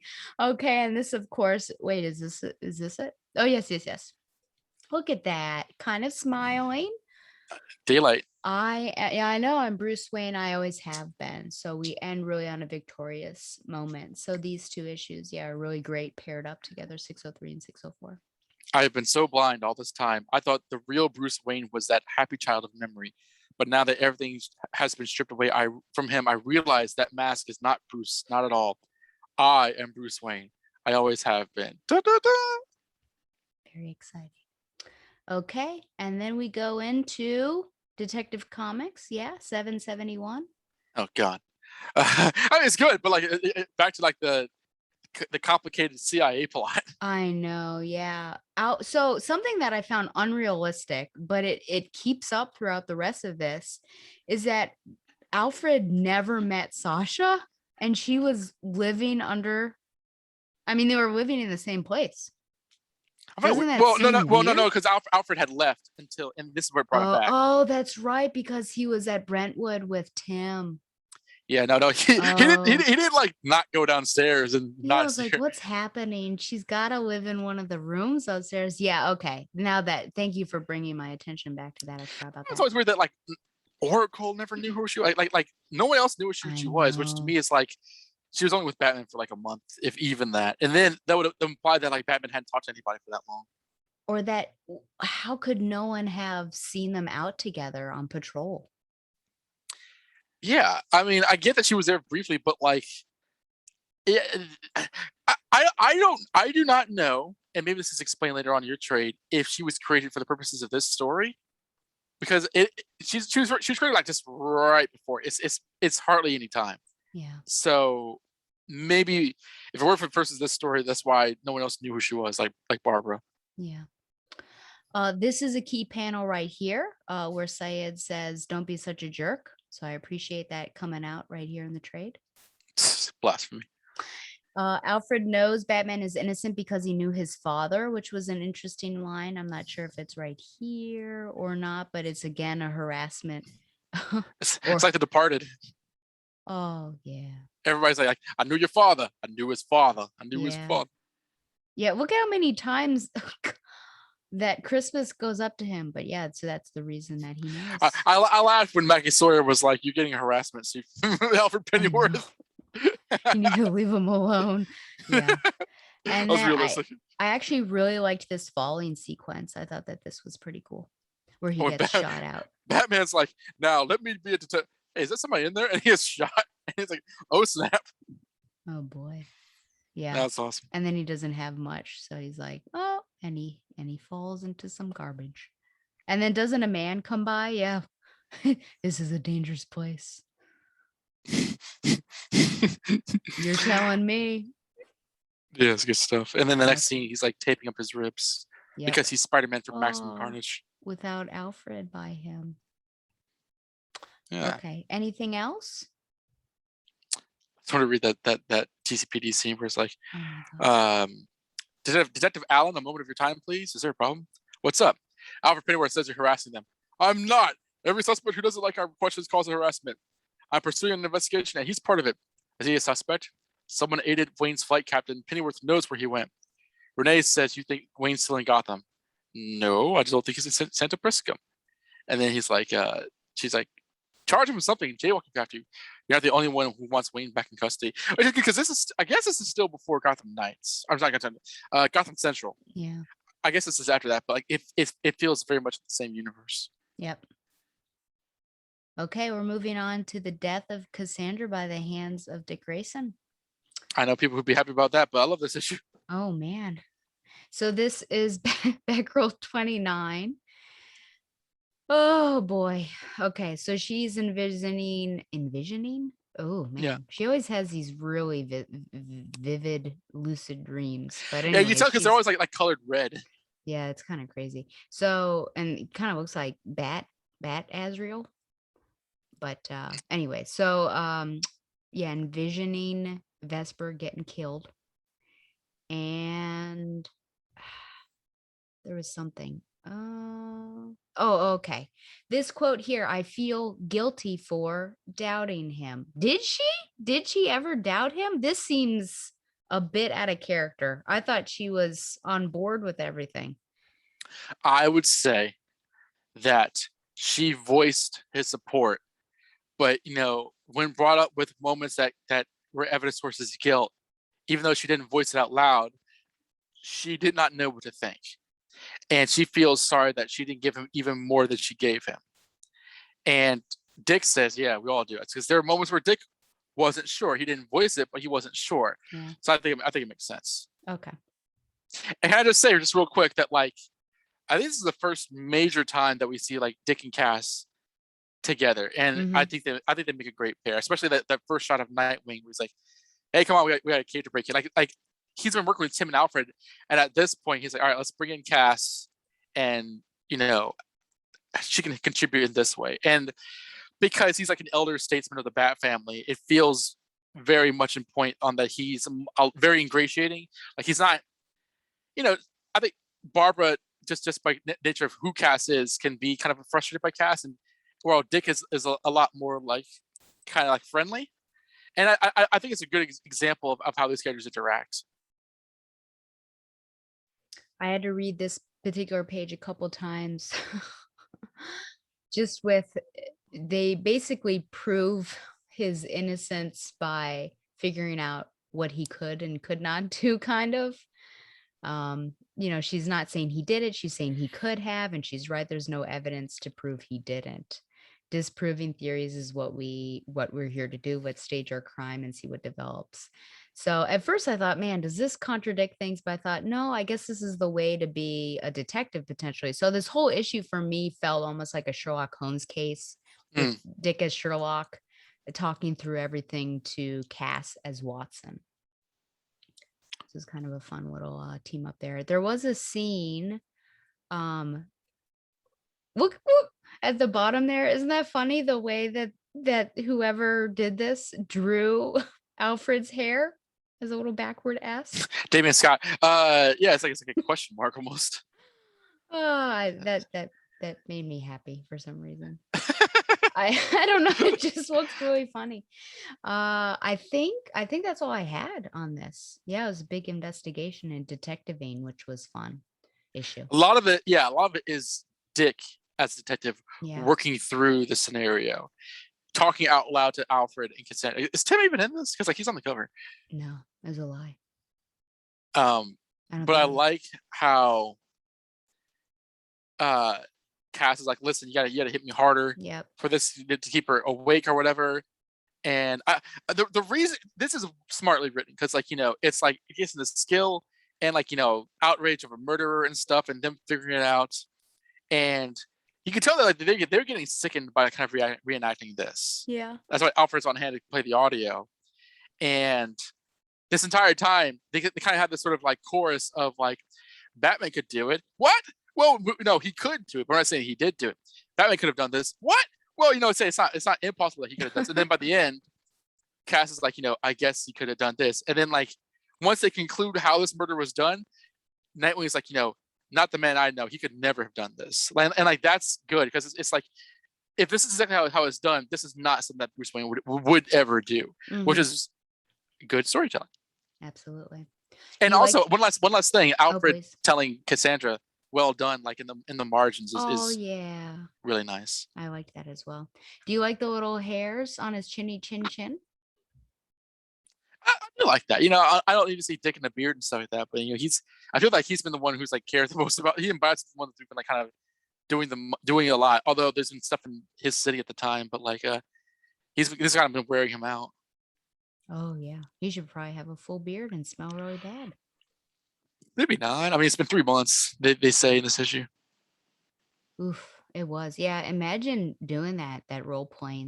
That does have to be hard. So I'm glad it shows on the faces of the peoples. And then yeah, well done. Great stuff. This is a favorite of mine. Oh, okay. So we're gonna quickly. God! This is it. Is this Azrael? This is Gotham Knights, but it's basically Azrael. Okay. Yeah. So I mean, we'll do this quickly. So we find out Azrael is dying. He actually hit Alfred to get his suit back, which Nightwing doesn't like. He's like, my Alfred? Yeah. He actually hits Nightwing with the microwave, which is somewhat amusing. I don't know. Like a microwave of all things. Leslie still cares about Azrael, which I like. There's a huge moment here where I felt like you and I were written into this comic.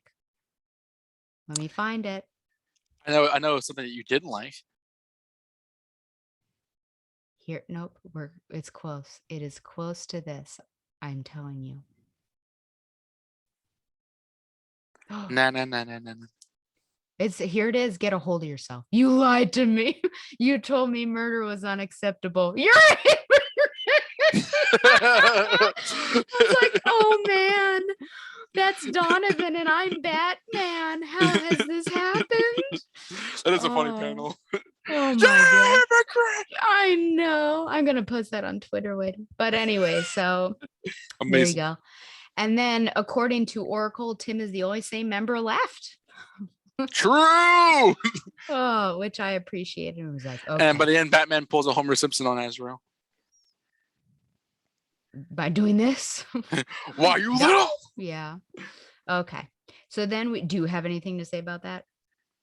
Well, I mentioned that like there's something here that I know you didn't like, which is like at one point Oracle addresses Batman as Sir. I don't like it. I really don't. And it's I want to express myself that it's not, I don't have this weird thing of, I hate Batman and he should never be called Sir or Boss or anything.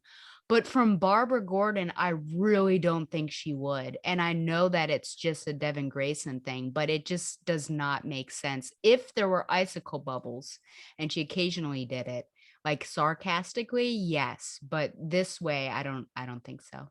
I am used to her referring to him as boss, almost like sarcastically. Yeah. Like whenever she does it, it's never with like a too deep of reverence. But even I will say, like, her calling him Sir doesn't sound right. Yeah, I agree. Yeah. So here, at least he's got his violent tendencies back now, I guess. So here, yeah, but it's a bit of I don't know. I feel like it's a mischaracterization now that he's already said that he is Bruce Wayne. So now he's back to being this crazy. Leslie blames Batman for the corruption of Azrael. Do you think that's fair? I don't know. I think Daniel Neal's lost his mind at this point. Oh, okay. And also, and this is why, because I didn't read this until like, I don't know when I first read this, but it wasn't when this is coming out. But like, it doesn't feel right that like Robin and Nightwing run into Batman are they in the Batcave or not? Yeah, I think so. Because didn't he come to the cave? Well, I think it's also a reference that they hadn't been back to Yeah, the right cave there. He's since pulling up her. 600. Yeah. Yeah. Yeah, no, this all feels so totally like filler. Okay. And there's something like, I'm not Bruce. It doesn't work. Yeah, it doesn't make sense. So, but one thing that was really big happened in here that I thought, wow, you have done it in here. Where is it here? Bruce Wayne did not kill Vesper Fairchild. Remember, that was a huge point in 600 that he wouldn't say anything. Yeah. And when Superman didn't ask, and Batman didn't say anything. So why why does he confess it in this book, which you're saying it's filler, to Azrael of all people? He finally fesses up and says it out loud that he did not kill Vesper Fairchild. What do you think about that? Well, Astro called him a hypocrite. He doesn't want to be called that. So Nobody does. you wouldn't know anything about that footage, Stella. Oh, I It's know up, everything about. that footage is lost by my own Uh-huh. fault. Oh my gosh. Do you think, oh, that might have been lost footage. Yeah, That no, because you were explaining it in the aired version, but the original version was me like Yeah. giving you a big talking to, and you were just like sitting in disbelief. Yeah. Um, in this issue, I just have to say that Batman asks a really dumb question that he's like, why did you use the explosives when in just a couple pages before it's kind of clear why he used the explosives because the castle exploded, or wherever he is. Yeah, it So sucks. it was very bizarre. But the only thing I had to say is just that Wesley here lambasts Batman, just like really goes after him. Anyways, okay, so that's it for Azrael. That's all I want to say. Thank you for indulging me. Okay, well, 2 issues and then Fugitive is over, but we have a couple other ones. So Detective 772 Principal. Okay, so finally, if you've been wondering what's been going on with Sasha, we're about to find out. So she's been convicted, life, no parole. And she actually admits at one point that she's dying for Bruce, so he better be living. Do you think she'd be disappointed in how he's been living as Batman, given that she Yeah, sacrificed so because much? he's like he broke out. He could break her out. And That's what. honestly, Oh, thank you. like my memory, I read this last week, but my memory is shot. Like I try to remember what was his plan. I guess he needed to clear himself before he could attend to her because she was in danger ish. But boy, it was like he kind of like he could have hurried that up a bit. I know. And it's, man, she's just been pushed to despair. I mean, this is a rough issue to watch. This is Sorry, to very dark. read. She keeps getting harassed by Amherst that's basically looking for a confession, which is interesting because she's been cajoled up to now, and she still hasn't said anything. So why is this it? But then it just wears on her. She's getting beat up. I mean, I guess we have the requisite shower scene there for some reason, Dana Sterling. And Uh, there's a, oh man, she finally just breaks down. And yeah, look at this. Whatever you think you owe him, you've paid it, more than paid it. He left you behind. This is how you get out. The only way you can live again. So she's just pushed to despair, and I think that's why she confesses. But did she really believe Batman would have broken her out? Do you think that was silly I of mean, her? I think that I think once she learned that he did broke himself out, she was like, she doesn't really know him that well. Yeah. So like she would think so. I would think so. Like, Yeah, hey, I would as remember well. me? Yeah. Amherst's motivations or the NSA, does this connect with the drugs or is it just another mission? Boy, I don't remember. Okay. What do you think? Honestly, please I answer your own honestly question. don't know how this works because now when we find out that the president is the one, well, I guess maybe it makes sense if the president is the one who had Luther, is the one who had the desire to defame Bruce, Right. then and Amherst is the agent, and Amherst hired the person to do it, then Amherst could do it this way by getting Sasha to still confess even though he's broken out.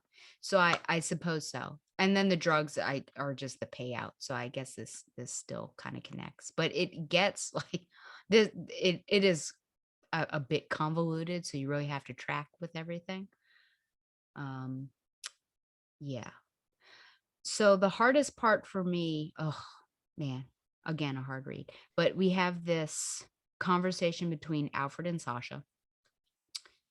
First time they're meeting here, and he says some hard things here. And you might have thought that I liked it, but I didn't. That he uses he used her. Sorry, Alfred says that Batman has used her and he uses everybody. Ooh. So as a Batman apologist, Donovan, is this overly harsh, or would you say that you would agree that Batman does in fact use everyone? Uh, I think I would want some kind of like clarification or expounding upon that point, because it's not untrue, but like if the sort of like question and answer of this statement is that like he used you to escape, I don't think that's true. But like if he says if he used you as a means to his ends that he thought was the right thing to do, or whatever, that is true. Yeah. Like Bruce Wayne is not going to like let her rot in prison. Now he might be up his own ass and like kind of like take a sweet time getting her there because he's having an identity crisis. Mm-hmm. But like, you know, he is coming after her, but she has no reason to know that. Yeah. So like having her feel worse about Bruce is only going to drive her further into like the clutches of Amherst. I see that like, you know, it's not an inaccurate statement, but it also kind of requires more than how it sounds.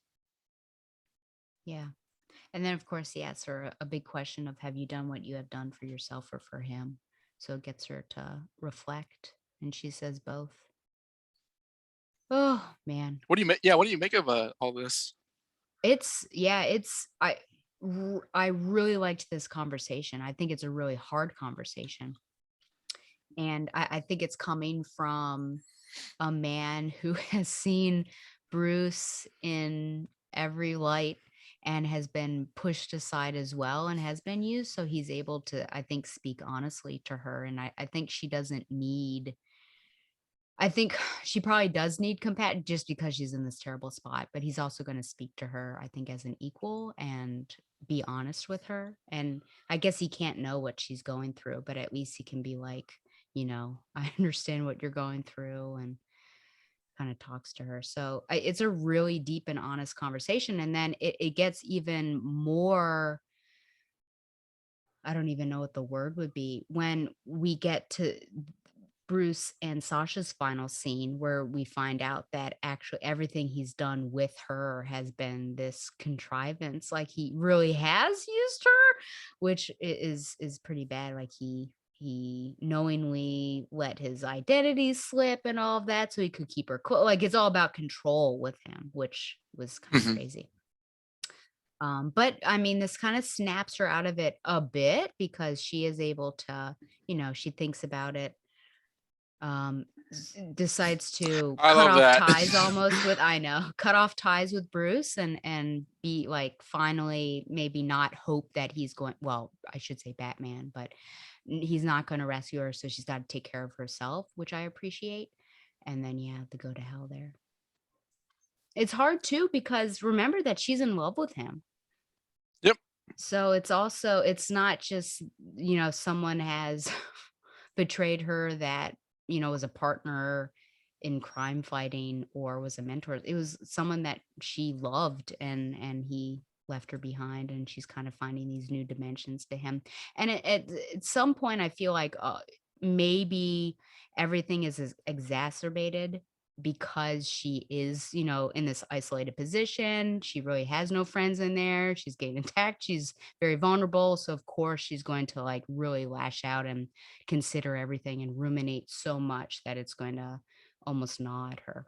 But yeah, it's a really good issue. So I would say this is one of my tops as well. But it's hard. It's a hard read. You know what's funny about this? This is the same artist that was on the Azrael story. Oh, interesting. Sergio Cariello. It doesn't look it immediately, but I was like, who was on this artwork? And they're like, yeah, it's Sergio Cariello. Obviously the inks are different, but like Yeah, so, yeah, we just he was doing double duty this time. sure was. Okay, we have Gotham Knights. This is awesome. This is 31. this is awesome. Called Clean. And so we find out, this is where we find out that the heroine, finally, this is where we find out, what is this, part 17? That the heroine was part of a payment plan for a Mr. Smith, and he was hired by Amherst to character assassinate Bruce, orders from the White House. So we find everything comes together here. Amherst, who is right here, is freaking out because someone's coming after him. He doesn't believe the Batman exists. He thinks it's some really trained killer. And of course, there we have Batman looking for him. Yeah, thoughts on this?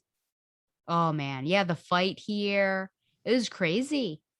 And then when he talks to this big man and goes through all of the people that he just took out and like knows all of their weak points, like some guy has a bad knee. Badass. Yeah, So I know, cool. it's pretty crazy. He knew everything, a bad shoulder, and squeezes it. Just wants to know where that Amherst person is. I'll tell you this: there's a shot in the battle with all these guys. Yep. Where dude's reaching for a beer bottle. Batman stabs his hand with a batarang, which is pretty violent for him. I mean, usually he'll throw like a bat shuriken into hands to disarm some guns or whatever. But like after he sticks it in the guy's hands, his gushes blood. The guy's like reacting to his hand. There's a shot of Batman, and you don't even see his eyes, and it's just his face. And like that storytelling where it's like it's very much like do you think I'm kidding right now? That I think is awesome. And because he goes this goes away to just kind of like describe the dimensions of brutality he's willing to engage. He says, no, I'm not going to kill anybody, but you're going to wish I had. I'll just incapacitate you and your men. Like he knows everything about them. So like the kinds of pain he can inflict on people can be unpredictable and scary, even if he has this like unexpected rule against killing. And I just thought I love Roger Robinson's artwork. He's such an underrated Batman artist. And I think that I'm not a guy who's like Batman knows everything. He's bad guy or whatever. He can do anything. But I do like when he goes into a situation and just knows these crooks and like they don't know anything about him. I think that's cool. Yeah, I really like this set of panels. This particular page, I think, is pretty cool. With the gas sifting out of the room. Yep, and the lights and everything, the striations. Yeah. Yep, and then we learn the truth. Any thoughts on this? I mean, that was basically, this was a big, I was about to say info dump, but it's not really a dump, but just like we learn a great deal just in this particular issue. Motivations basically behind the whole thing. I love the dialogue because he's like specifics. What I want specifics. Do I prove that I'm a risk? What did you pay Mr. Smith? 20 million, half up front. What did you tell him to do? What do you think this was? A smear campaign? What do you think I told him? Kill Bruce Wayne? No, we need character assassination. You're attached to the White House. Who authorized the operation? Are you kidding? I don't understand. Who gave the order? Come on. You think it's like a Secretary of State? This is from the top, the White House, the Commander in Chief. Any more questions? And it's like, oh snap! Like, so like, not only was this, oh man, my God, the president, but like at the time in DC Comics, the president was Lex Luthor. Yep. And so like, oh, like the idea that he was behind this, I don't think was, because I remember people online talking about who was behind this, and I think Luthor was a suspect because he was like the big DC bad guy, but I don't know how huge of a suspect he was. And of course, if you're reading the trade, throughout all these chapters, there have been kind of these puzzle pieces in the corner boxes, and they all kind of like come to the very end within the next issue, which is Batman 605. Yep, here we are. Oh man, $20 million.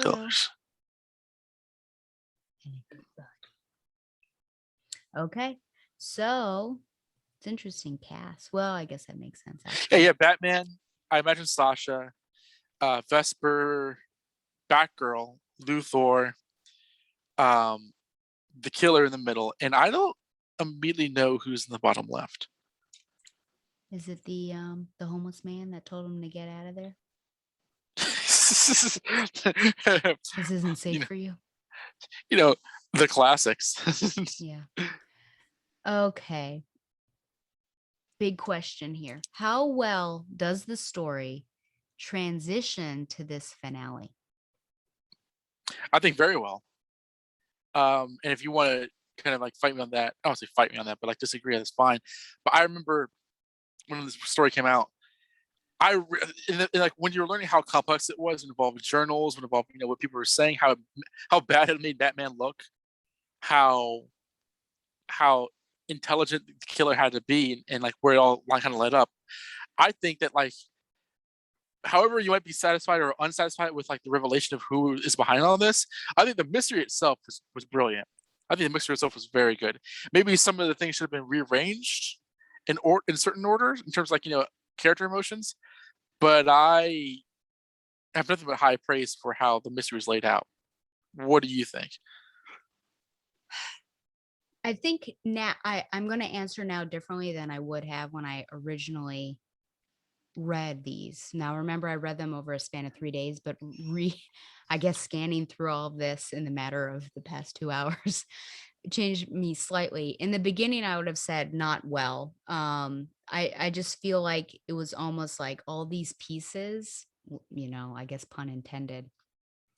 And then like they were they kind of came together, or at least some of the pieces came together, and then we had the end point. But now I see there are a lot of pieces, and some of them are like you've really got to track with them in order to, like, the heroine, for instance, because Oh that's yeah. at the very beginning and you're like, how is this working? And Saeed and all of that. But they all do start to filter down and get to this particular endpoint. So now that I've seen everything, it's almost something that you should read in one sitting, potentially, to work out, to see everything come together. And I guess in the proper order, because who knows, these trades might not be doing anyone any favors. But I would say that it does transition a bit better. I think it's not the smoothest story for me, I would say. I mean, I Okay. guess I'll withhold my overall comments on it, but I think looking at it now, I have a better opinion of it than I did earlier on. The grave scene. Do you feel like this is sufficient to show Vesper's importance to Bruce? Yeah, because she was a love interest. And like, not only was she killed, but she was killed in his home as a setup for him. And he's going to feel, I think anybody would feel guilty about that. Like, oh, this is all my fault. And this is like, and he says, this is all about one idiot's pride and stuff. But yeah, he feels very, I think that like, yeah, I think this works. I think I'm glad that we had this moment because we weren't really seeing Bruce's feelings on the whole murder. And so we kind of finally get there with this. And I we like how he yeah. explains it, where it's like when his mind was kind of splitting between like analyzing the clues as Batman Yeah. and mourning her death as Bruce Wayne, and that Mhm. makes total sense. It was like he was shocked and appalled and in grief, but he was also like trying to figure it out. And then the cops come, so it's like you can't blame him for like not getting out of there in time. Yeah. Yeah, I guess I just wish it hadn't waited until the last part to do this, but I guess, his mind was on other things. He was having other issues, so now he can really sift through, I think, these emotions. So it does make sense. When he gets to the people, oh, this is nice because, he apologizes that he hit Dick. And Dick says, it was months ago I did hit you first. And he said it's not the same thing. And he even offers, to give him the explanation before the others, which is nice. Let's see here. They're all Bruce and Dick. gathering.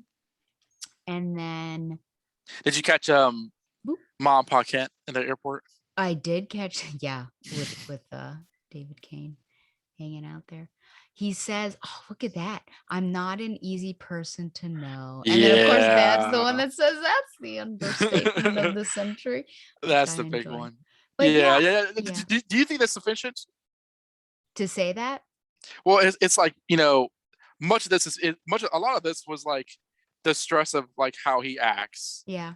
and he basically apologizes, saying, "Listen, I before everyone this, I know I'm not an easy person to know, and that's all." And then like everyone looks like an explosion just happened. Although Alfred looks pretty amused.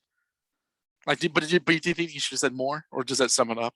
I would have loved for him to apologize. He says it to Dick, but not to the whole family. And then I do think though he when he explains or confesses that I had been coming apart inside ever since your father was shot, Barbara, I think Yes. that's really huge. So him admitting that this started here, I recognize that all of these things were happening, and everyone's really shocked too, Barbara especially. Yeah, I love that panel that you're on. Yeah. I do not like how Barbara looks in the next one. She looks kind of goofy. Oh yeah. So, yeah, I'm glad he confesses that. I think just an apology maybe for, putting everyone through that, certain things, or if he had individual, perhaps they just didn't have page space, but it was nice that he had that moment with Dick. But I almost wish he could have that with each individual person because they each suffered sounds so like dramatic, but they each did endure something different with all of this that went down. So it would have been interesting. Tim, his identity was released, so being apologizing for that Yes. potentially. So certain things like that I think would have been nice, but he's a complicated man, and this might be the best that we get with this guy. So we should just be happy with what we have. Yeah, it's good stuff. So the Kane reveal. We know that he's not dead. Trying to figure out where this is. I love that. Yeah. Well, like they kind of lead it up because Yeah, he's like, there were two plans. What?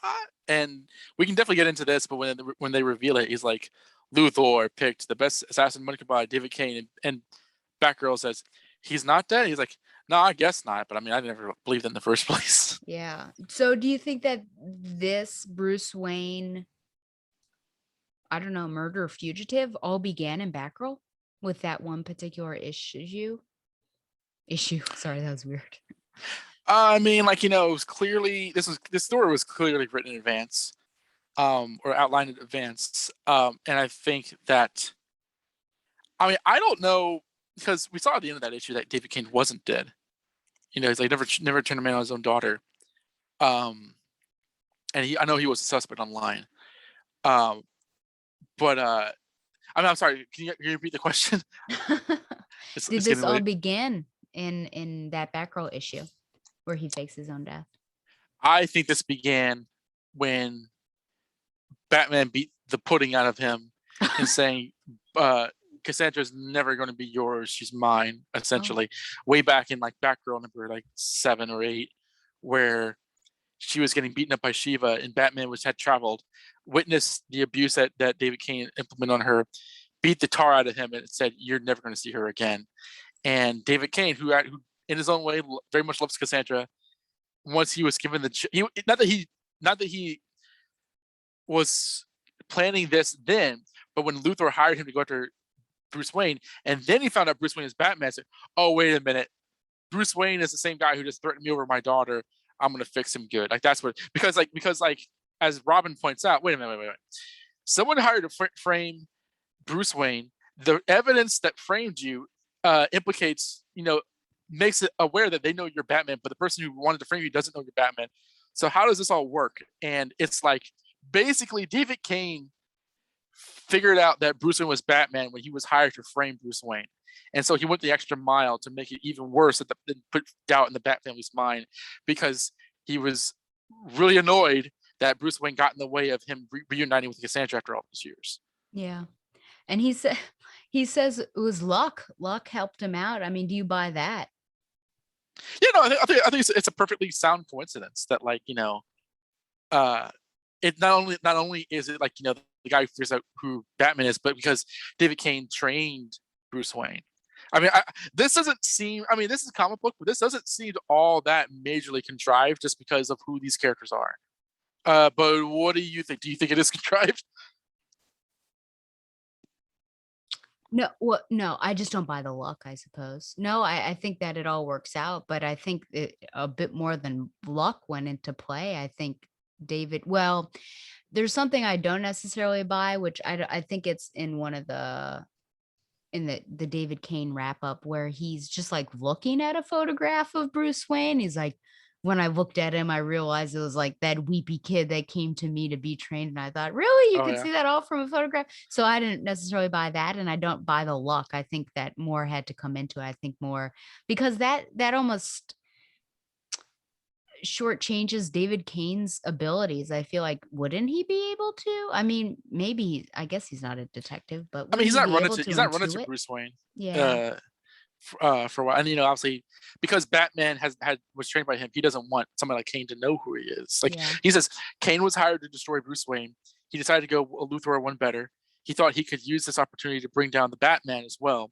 So he framed me for a crime whose only motive could be that I was protecting my secret. It was a brilliant plan. It drove me so far away from Bruce Wayne that I lost myself. So like, I don't know. I mean, like, I him finding out who Batman is. But I think it's a really cool idea that like because the DC universe at large, including Lex Luthor, doesn't know that Bruce Wayne's Batman.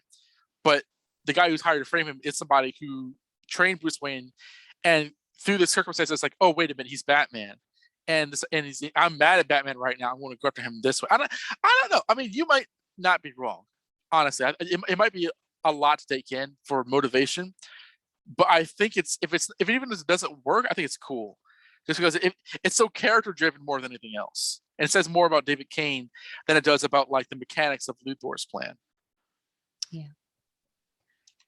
Look So at Cassandra's face. I know. Well, she's told she can't go. That's actually my next question is it's ironic that, well, I guess it's more of a statement. It's ironic that Batman wants Cass off the case here, but was fine with her being on the other one with Kane. Oh, Or that's true. seeing the video, remember? She's like, all of a sudden, I'm so sorry, Cass, you need to stay here. I just thought that Different was writers. interesting. Well, I it's guess also so. like, I mean, I'm sure that he knows that like Cass is being there just to distract both of them, like legitimately. Yeah. Where'd those red eye shades come from, Batman? He's clearly hard act Batman, so obviously. Ooh. Okay. I like this whole plan. I mean, I thought, well, first of all, there are a bunch of decoys, life model decoys of Kane, and everyone's having dead ends. And then all of a sudden he comes to, well, first of all, she is being motherly to Dick and Tim to be careful. But then he's right behind her.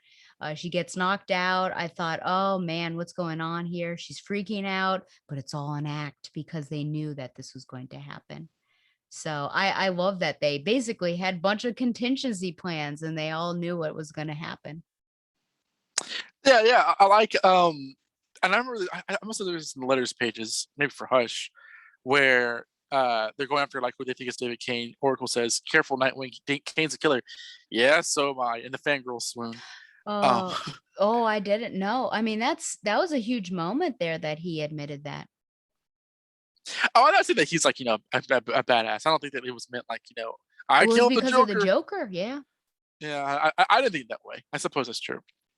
Um, there's a beat where Batgirl flies the coop, as Oracle says. Nightwing and Robin go after who they Oh think is yeah. Kane. He runs into who he says Batman, but it's another decoy.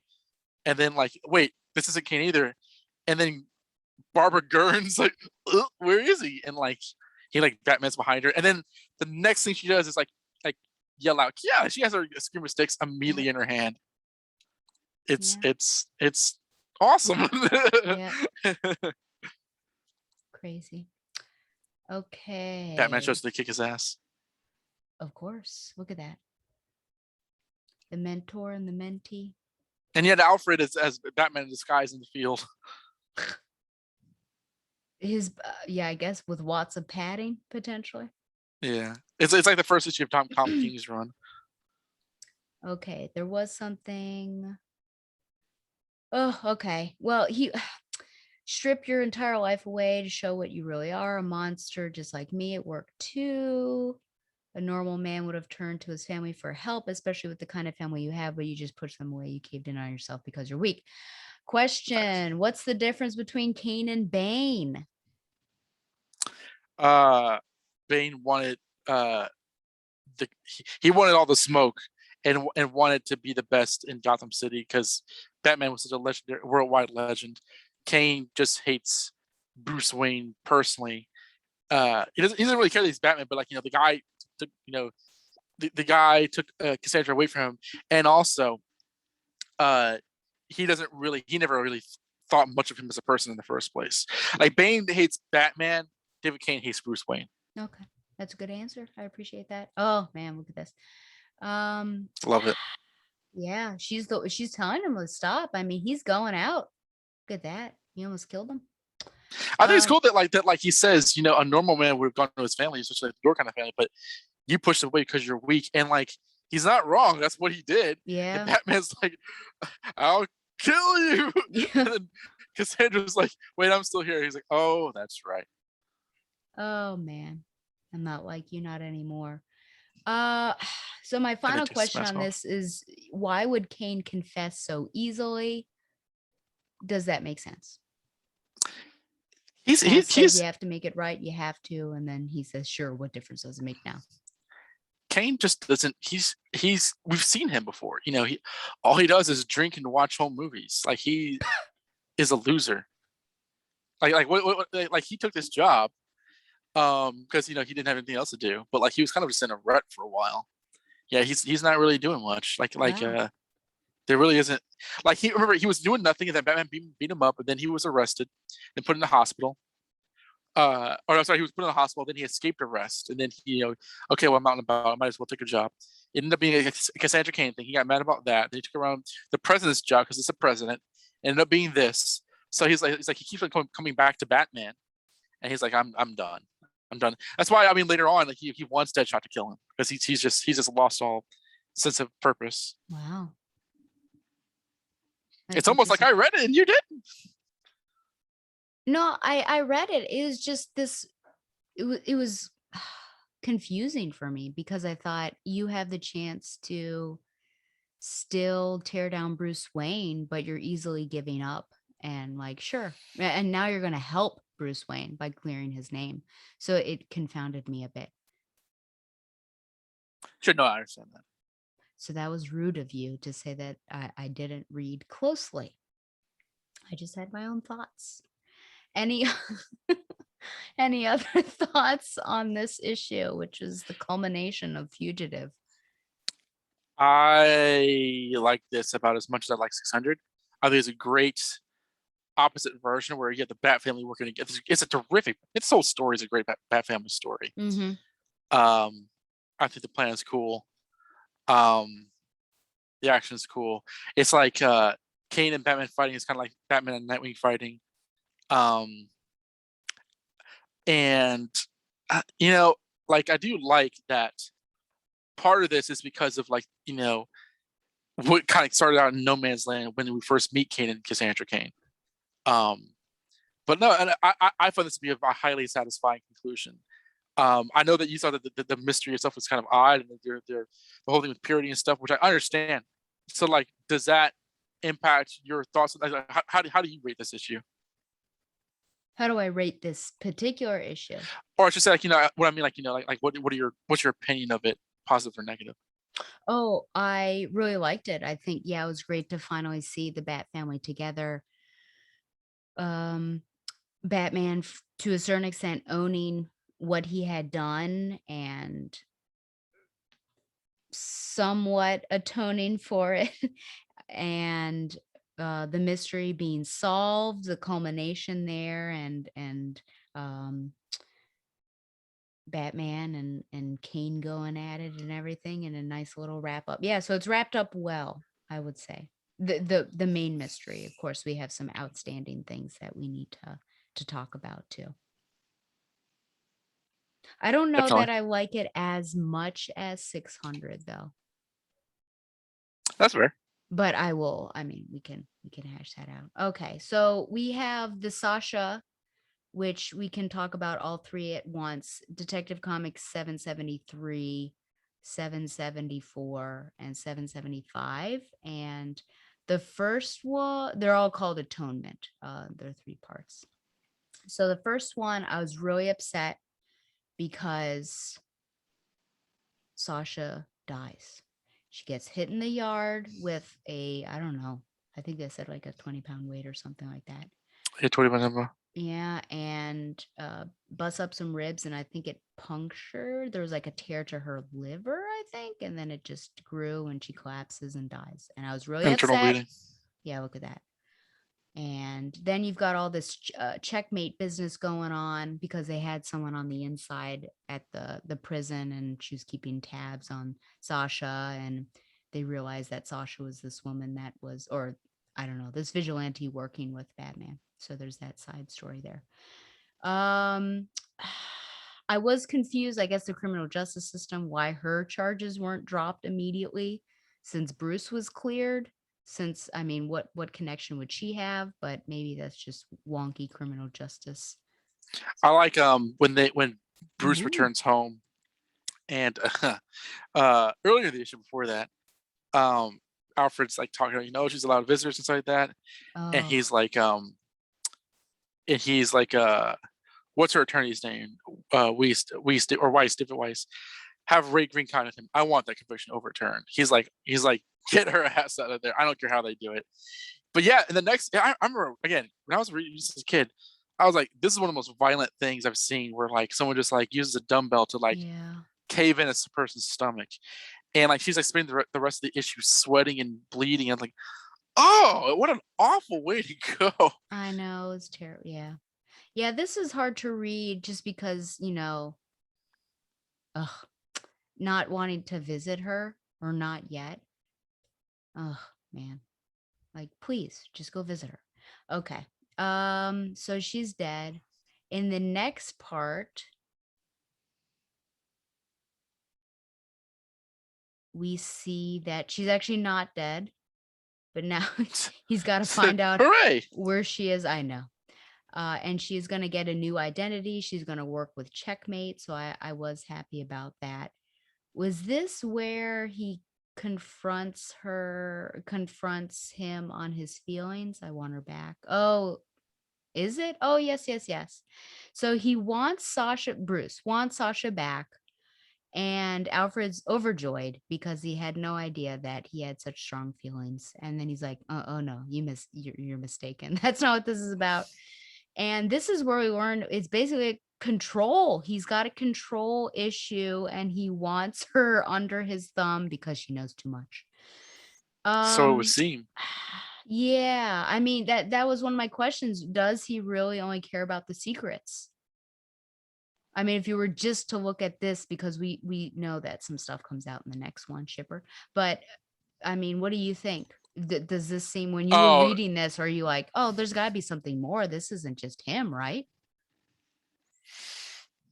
Or did you think? Yeah. I think I was like, oh, well, if he says so, but my initial reaction was like disbelief. Yeah. It's so cold. It's really Yes. cold, and it's hard to read because, like, we've, as if I were a therapist, we've come so far, Bruce. You're taking steps backward. What's going on here? Checkmate. There's a scene at the end. I thought this was interesting, just that is it here? That they kind of let him mess around their system. Like, he broke in, and then all of a sudden they're like, yeah, we'll go. And then, of course, there's a woman watching him suspiciously. And it's Sasha. It is Sasha. And this is where he beat that woman. The beating happens right here. See? Yeah. Yeah, I got my copy. Yeah. That's the next issue. Yep. You made your point, and then I'm just getting started. He beats up on her, and you said he wouldn't do that to a woman, but he did. I'm not saying he wouldn't beat up a woman, but I'm saying he wouldn't like Oh yeah, no. It's not like a woman just standing there like, tell me what I want to know, or I'll beat you. It's like I feel that there was like shared. I didn't get the sense that it was as menacing as the previous example. But your reminds me very. I don't know. I don't because it's written by the same writer. He's not going to like just like she's not exactly defenseless either. Yeah. Batman, is he vindictive? Because his vendetta is also potentially endangering people, because Checkmate is overall for the safety of the country, and he's thwarting Checkmate. I guess he's also taking down the people that Checkmate are trying to take down, but do you have any issues with what he's doing in order to get back at Checkmate? Uh, I mean, his emotions really do drive him, so I think that like it can kind of like lead him towards ways that are just complete Yeah. bias and prejudice. I don't think you're wrong. Okay. So this is, man, what I really want to talk about, Sasha new identity, Jane Doe as she goes. She doesn't have a new name. But they have a talk, because he's not going to let it go until he finds out what happened to her. So he knew, she says your secret is safe, and he knew that that's true. There's some tears. Oh my gosh. Look at all this stuff. I recommend, I mean, I could read this whole page to you people. So I really highly recommend 775. There's a lot that goes down here.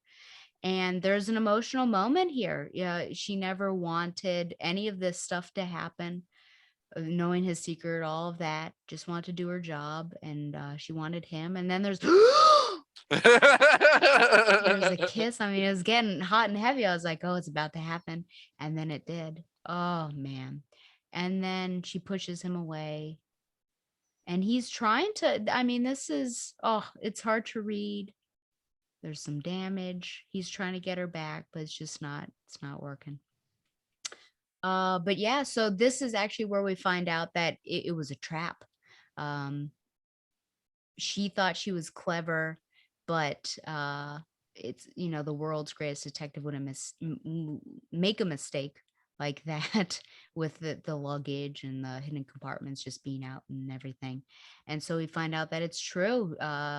He wanted her to find him. He had to control her. And the best way to do that was to bring her inside into what he did.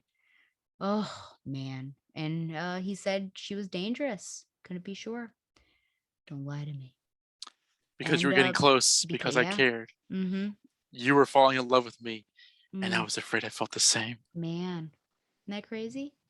I pushed you away. Oh, the costume was a way to control her. And he does mention more. So these are the emotions I like to see from Bruce. I don't need to see it all the time, but just like he's really burying himself here and being honest. He realizes how cold he had become. And he's asking her to come back. And he admits that he loved her. She says poor Vesper, which is that was hard for her, I remember, in the trial and everything. And that's mentioned in these parts as well. Oh, there's an almost kiss, and then she leaves and says jump on her again. And then we're left with this, which is actually remarked at the end of this trade about this end panel here, but just him alone, the white, and then her footsteps, or I guess tracks in the snow leading away from him, is pretty powerful as well. So Bruce alone again. Yeah, I was there, man. I was there. That's sad. Okay, any thoughts on the Atonement trilogy? A lot of the checkmate details I was just too young to care about, and so when I go over again, it's like, oh yeah, this is all the details. But like, no, I dig the first part and the last part, where like she's still in prison, she gets killed, quote unquote, and then she comes out with like the short brown Betty Brant hair, and there's that scene in the snowy park. Yeah. Great stuff, and just the surprise, like I was falling in love with you too. It's like, gosh, that's odd, but like I mean, it's not impossible. Batman's human; it can happen. And I think that like I kind of like this story of a bodyguard who fell in with Bruce Wayne, but because of that, was led into the secret, and through no intention of his own, was completely destroyed because of it. And then like by the end of it, she survives, but she's like, no, I never want to see you again. in a very meaningful, not in like a Silver St. Cloud, like, I can't handle it. It's just like, this experience ruined my life, and Yeah. you being with you is not going to make that better.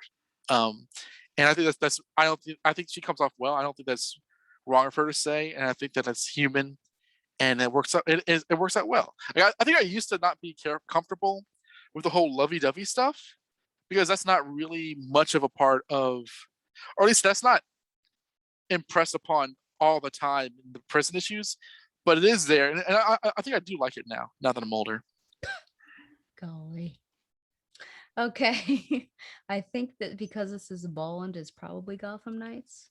This is Yeah, Gotham Knights 32. 24/7. So I'm kind of out of order here. Can we do this or should I go back to Batman first? I mean, how much? I mean, With this I'm not gonna breakdown? confuse you. Like, this is.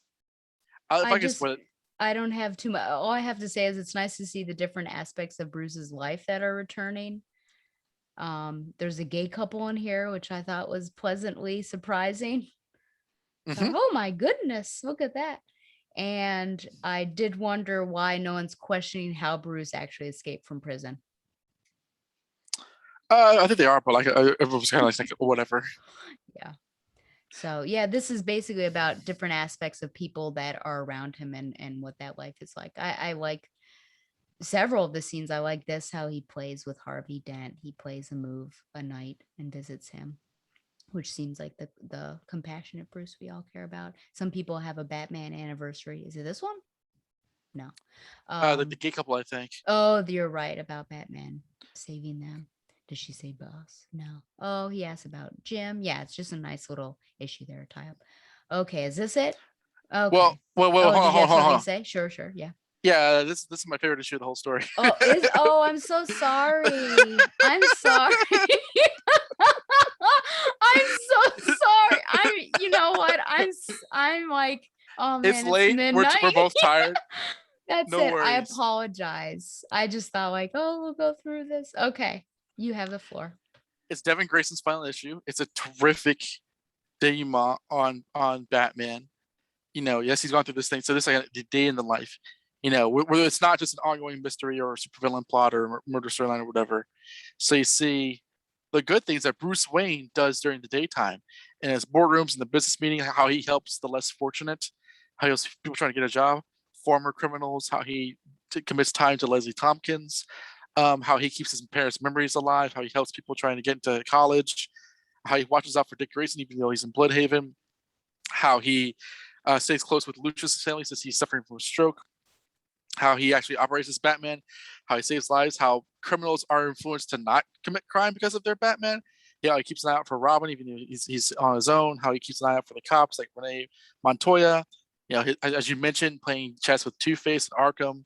Other people who feel safer because Batman's around. His usual gothic interrogations, asking about Commissioner Gordon to Oracle as they're kind of checking up, and arriving back at Wayne Manor at like 5 in the morning. Like, uh, there's so many stereotypes of the average Batman story where it's like, oh, well, Gotham's a hellhole. No one will want to live there. Batman's crazy. He doesn't really do anything that can help save the city. And I feel that this is like the ultimate middle finger to that, because this is kind of why he keeps on going and how the positive effect he does have in people's lives. And this is why the Batman project or experiment from Bruce Wayne was worth it in the end. At least it made for a meaningful life. And I know that Devin Grayson wanted to do something similar to this with her Nightwing run, but was fired before she could. But no, this is genuinely, it's not only my favorite story, the story of the Fugitive story. This is one of my favorite Batman stories ever. And yeah, I love it. But we can move on to the next one. I'm so sorry. I guess I should have saved it for last, like your actual order. That's okay. I just was getting lazy and didn't want to flip through.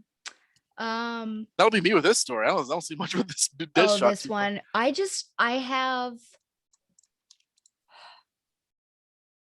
have 3 questions on this. So this is Batman 606 to 607 Death Wish for 2. Kane. Oh, this was terrible. What Deadshot did to this woman. Got her drunk and then said, "I go for the pretty ones." That was terrible. Is here we go. The H word that you don't like, and well, actually, that you use a lot. You love it.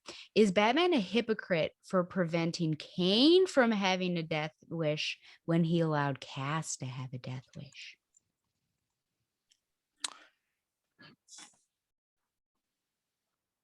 That's actually a really good question.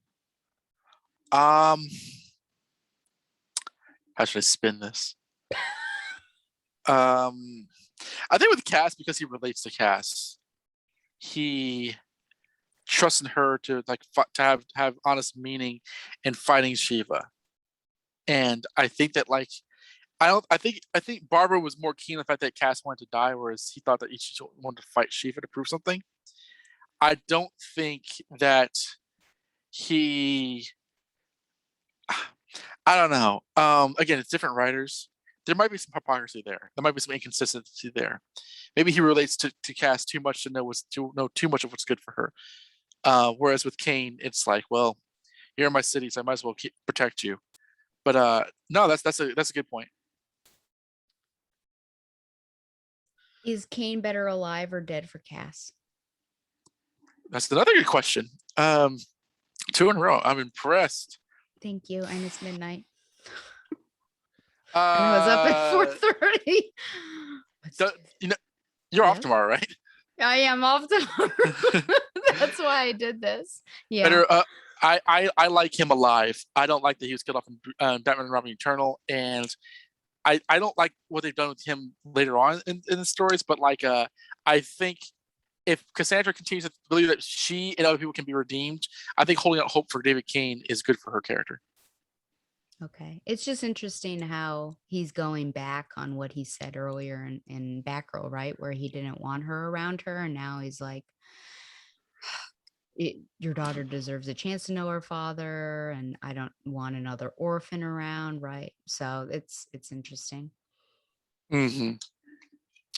And do we understand why Kane is the way he is now, devoid of hope and ready to die? I guess that goes back really, you probably already answered that, I guess, where you called him a loser and that, he didn't really have a purpose. He was purposeless. So he was ready to die. Yeah, I believe he is. Okay. I really like the invocation of Deadshot. I think Deadshot's a neat character to bring in every now and then, and especially he's a Batman villain technically. But yeah. Okay. This was I did think this was funny that like this just isn't your day, is it? Where he opened that wall and the wall was like this illegal.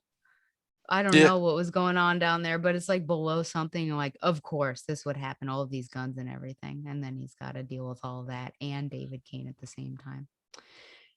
Okay. It's a good story, but like it feels like tangential. Yeah. Well, I guess to at least see what David Kane is doing. But yeah, I feel what you're saying. And Cass isn't involved in it at all, but that's because we have this. So this is our final issue. Our final issue. Look at this, man. Oh, you can see the slow motion. So this is Batgirl 33 Father's Day. And this is interesting, right? So what sort of, I said this is like me and my job where they'll ask me to I bring them a walker or a board and that's it. I can't help with the patient or anything. But she's just like, okay. Or he says, okay, Batgirl, this guy, he's superhuman. If he starts to wake up, you need to hit him and just watch over him. Thought, what sort of, isn't she capable of more than that? I actually kind of like that. She is literally a tool in this, but he knows that she's up for it and that she's up for the task. So like, I actually kind of dig that. But then you're a hypocrite because you said 5 hours ago that you didn't like that Barbara used the Batgirls like that.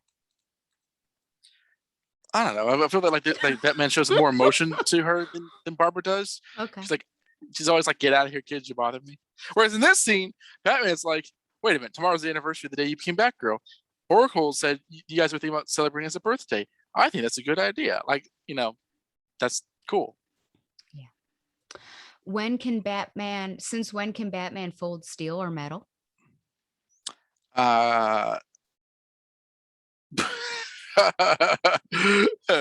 Oh, I'm sure it's not. Okay. Just wondered if you saw that panel there. Yes, ma'am. There's something I was confused about. Let me find it. Do. Okay. Oh, the alpha. Um, I do. I guess I'll. Where was that? Did I pass it? Where is this alpha thing coming from? Does this pop up later on in her story, or is it just for this? Uh, this started out, I think, in the issues. There are issues that we didn't cover because like the last one was like Oh, Batgirl. okay. If there's I think that four-parter with like Robin and Green Arrow and spoiler happens, and Alpha shows up in that one. And yeah, that one's begins to be kind of a little bit of an ongoing story. So like, yeah, you're not missing anything. Okay. So I guess I might get back to it. Yeah. Okay. Confusing line down here. Babs says to Cass, he raised you, as in Kane. So he's telling her, why don't you just go and talk to him? But he raised you, trained you, framed Batman for murder just to see if he was worthy of you, then turned himself in. Do you agree with that? Did he frame Batman to see if he was worthy of Cass? Or is this out of left field? I think he framed Batman for kind of like revenge and to show Batman that he wasn't worthy to be with that Batman was not worthy of Cass. Um, so maybe like I would have worded it differently than Babs does. Yeah. Okay. Um, plain Yeah, dress up. the first person like montage where like Barbara's like putting makeup and lipstick and glasses on her. Absolutely. I do find it interesting that, Batman wants Kane around for Cass to get to know him, but also doesn't want Cass to see him. So I'm trying to work through that, but I'm sure it'll make sense in the long run. So calm, composure, and then all of a sudden, A waste of time. oh my goodness. Yeah, I know. Look at that. Who do you think you are? And of course, she has to take out the guards as well, and toxic kill again, and I kill you. So this was pretty intense. Boost. It's great. Yeah. So many great Damien Scott details. I love her crushing the glasses while she's like points out, "Who do you think you are?" Takes out the guards. You kill again, I kill you, and asks for a birthday. And now we have an official birthday for Cass. It's January 26th. We do. And this, when she says it's not really my birthday, this actually reminds me of Smallville. And I only remember this because there's a kiss in this particular episode. What? It's the first, it's the first official Clark and Lana kiss, because the other ones, Clark, there was some red kryptonite and all that stuff involved. But it's the end of season 1, I'm pretty sure. Or no, that was the tornado. End of season 2, and it's his birthday, and he's like, it's not really, it's just the date that my parents picked. He's like, well, maybe it's the date we choose to remember when you came into our lives. And then there's a smooch. But anyways, this just reminds me of that. Like, it's not really my birthday, but actually, this is a really momentous day. Why can't it be your birthday? So I like that. um, does Batman know what happened in the prison, you think? Is that why she apologizes and he says forget it? Yeah, I think so. Okay. And I guess I would like to see what those conversations looked like afterwards. I mean, he says forget it, so I guess there won't be one, but maybe with Oracle. And I think that's all I have to say about Father's Day. He gives her a present. She Yeah. smiles. It's not my birthday. He says who? It's Father's Day, proving that like after the scene where like Kane says what her day of birth is, it's like who's the better father here? Yeah. And this is a very very very very Oof. very very lovely page. Yeah. Okay. Oh my gosh, can't believe it. Well, we finished. We have finished. So I guess the following questions, I don't know what you're saying, are how would you rate this story in terms of other Batman stories? Oh man. And and then we'll do our final rating. I'll go first so I can give you Yes, please. a little think. I did not like this as much as Murderer. I think the reason why, if I had followed your original reading order and ignored others, maybe I would You have would have liked read it. Azrael. I wouldn't have, yeah. And maybe that would have been better because it would have cut out parts, but I just wanted to be a completionist and have everything. So there was just so many details, and then side stories that didn't make sense, like the Undertaker or whatever it was called. So yeah, it's so big. It's so big, Hmm. it seems, and I wonder if it could have been compartmentalized. I don't know, like made smaller. Could we have cut out some fat, trimmed it down a bit?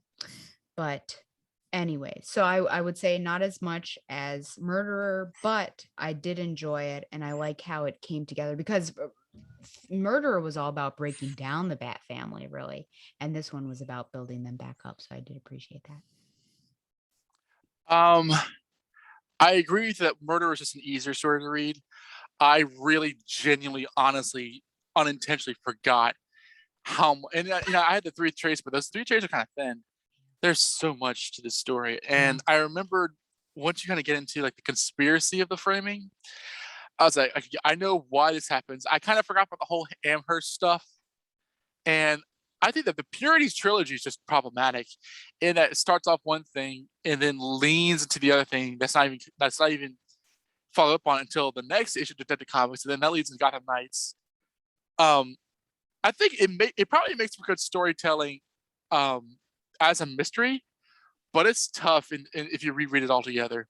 And I think that like there are some Batman stories that just don't need to be there, and if they just kind of focus on the Bat family stories and like half or a third of the Batman stories, that makes for more more restrained crossover. So I agree that like it's very much like Nightfall, and that like my favorite part of Nightfall is Broken Bat. The whole thing with Bruce Wayne is just fighting the Mm. Batman villains and breaking down. And then after that, I still enjoy it. But there's a lot of like one-off stories. Like Azrael fights this guy, and there's like this interaction with Asbats and stuff like that, where it feels less focused and kind of just showing off the world while the storyline is happening. So, but the highs of Fugitive are very high. You got the turning point issue with Sean Phillips on art with Detective Sloan. You have Batman 604, where he realizes that he actually is Bruce Wayne. I like the Nightwing story that goes into the cave. You have I think the 2 Batgirl issues are great. Not counting like the David Kane epilogue. The Birds of Prey stories are good. I think the 605 is great. So there's some really big highs here, but I think that Murderer was more consistent with like solid issues. I don't think there's any down issues, even though there's obviously some issues where half is cut out because they're irrelevant to the story. So I like it, but there's so much more, and I like it, but like because there's so much more. There's more. There's a the ratio is against it for me to like it as consistently as I like it for Murderer. Yeah. What would you give this out of 10? Let's think about this. Sasha and Bruce kisses. um, it's funny because I do kind of like think back to this whole thing as a Bruce Wayne murderer / fugitive whole story. But if we are separating these two, I gave Murderer a 10. This one gets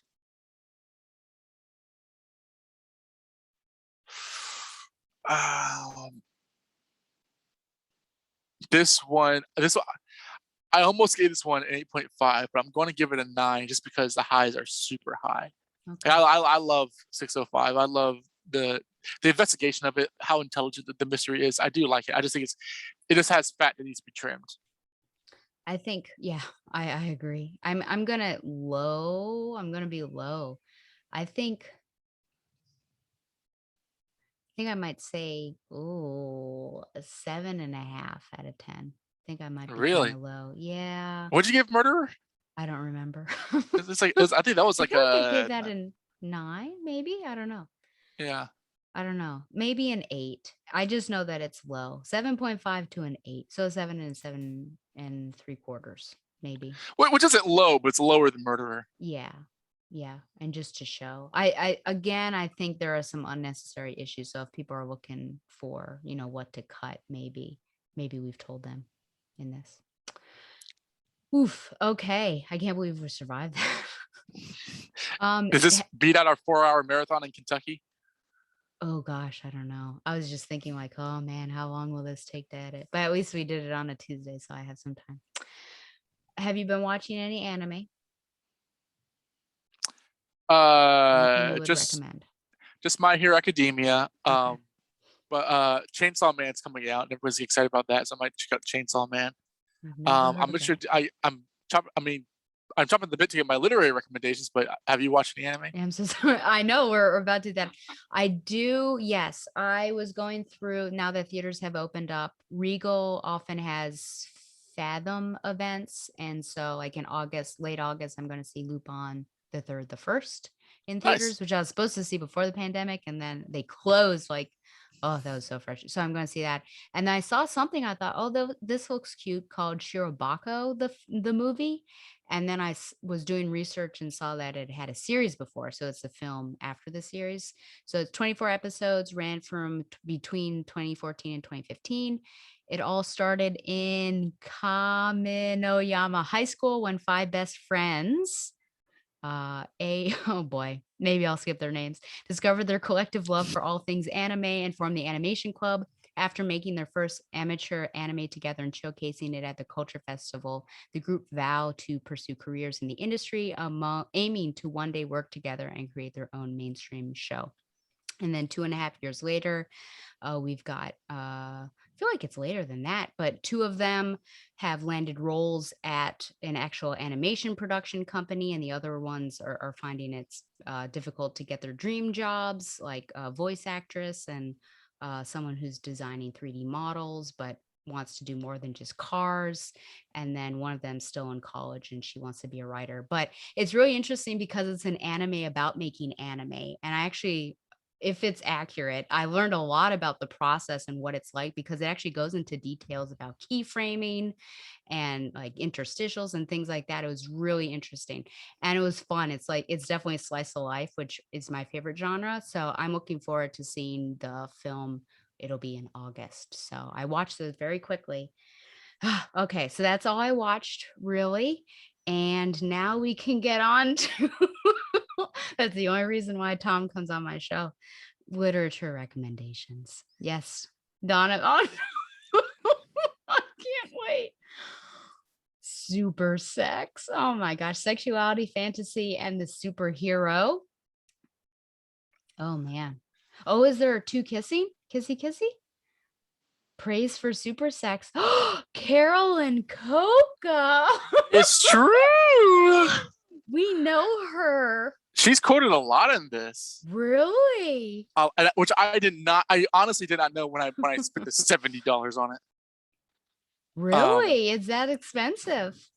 Yeah, but it's worth it. It's a really good read. Maybe she's getting checks cut to her. Maybe. There's some really interesting stuff in here. It's basically about like sexual identity and superhero comic books. I can just read you some of the I can read the summary. Okay. Exploring sexual themes and imagery within mainstream comic books, television shows, and films, as well as independent and explicitly pornographic productions, catering to various orientations and kinks, Super Sex offers a fresh and lascivious perspective on the superhero genre's historical and contemporary popularity. Across 14 essays touching on Superman, Batman, and the X-Men, and many others, Anna F. Peppard and her contributors present superhero sexuality as both dangerously exciting and excitingly dangerous, encapsulating the superhero genre's worst impulses and its most productively rebellious ones.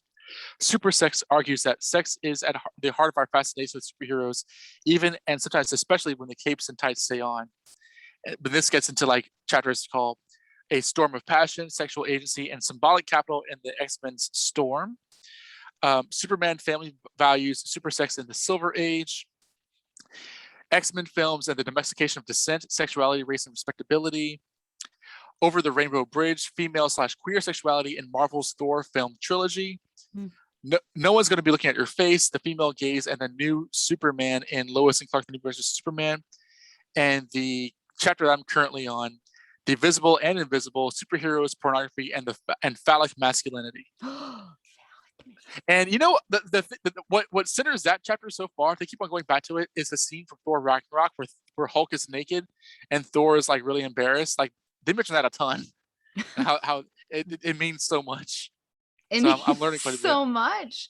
Did they talk Yes. about Steve Trevor being naked in the jacuzzi on Paradise Island? If they do, I've not gotten to that yet. Okay. But uh, it's interesting because I'm learning because I'm not read a lot of like the good Claremont X-Men stuff. So they talk about Storm in very interesting ways about how she started out rather fetishistic and exoticized, and how she kind of moved away from that with the same writer, and kind of grew up in that way. And there's some like I never knew that there was like some queer subtext between her and Yukio. That one issue, I was like, I never knew about that. So this is a very, very, very worthwhile read that has Carolyn Coca's seal of approval in it. Oh, yeah. I mean, Carolyn knows. Do you feel like the Thor Hulk scene is similar to what you experienced at Planet Fitness's locker room? Yes. Especially that one guy you told me about. That guy was big. If I were him, I would do the same thing. Oh man. I avoid undressing in front of people at all costs. So I don't get naked. I just like change my pants and stuff. I know, so, but well, I just don't know. Why are you hanging out, man? Why don't you want to just get changed right away? I mean, there's nothing wrong with, people just feeling comfortable with their own bodies. The problem is if they invade your personal space and look at me, that's a problem. Yeah, I bet it is. Whew. Oh man, your stories always get me. Okay. Because they seem so like this can't be true, but they're really stupid. They all happen to you for some reason. Okay, Yes. I think the last one I said for the previous episode was daughter of a queen. Does that sound familiar to you? Sure. Oh gosh. Well, that was by Sarah Bird. Takes place. Oh, I think I did talk about that, about the real life former slave that became a soldier in the U.S. Army. So the Sun is also starred by Nicola Yoon, which takes place in a full day. And it's these two seniors that meet each other just by chance. And one's actually going to be ousted from the country, though she doesn't tell him. And it's just like she's very scientific and doesn't really believe in love and all of that. And then he's really romantic and writes poetry and things like that. And it's how these two characters get together. And that's going to be the next required reading. All the Pretty Horses by Cormac McCarthy, which is of course a film as well. And that's about a young man who travels south to Mexico, works with horses, falls in love with the daughter of the overseer, and then gets into some trouble. And that was really good. Extremely Loud and Incredibly Close by Jonathan Safran Foer, and that's the next required reading. And Tom and I were not sold on it. For the first time, I read The Sandman, which, this probably maybe I lost some credit of my comic expertise since it's the first Sandman I read. The Preludes and Nocturnes, Volume 1 by Neil Gaiman. I enjoyed it. I might continue reading The Sandman. Schoolgirls, or The African Mean Girls play by Jocelyn Bio, I very much enjoy that. Earwig and the Witch, I don't recommend, by Diana Wynne Jones. I just saw the anime and then I read the book to illuminate some of the things that were missing in the anime, and I didn't get the answers I was looking for. And then of course Batman, Bruce Wayne Fugitive, I didn't put on here because I was embarrassed to do so. Sunstone, I did read Sunstone, Volume 1. You told me there was nudity. I was like, oh, there's probably just going to be the tatas. No, man, I was seeing the bushes all over the place. Luckily, if there were any spread legs, they strategically placed other things there, kind of like Austin Powers.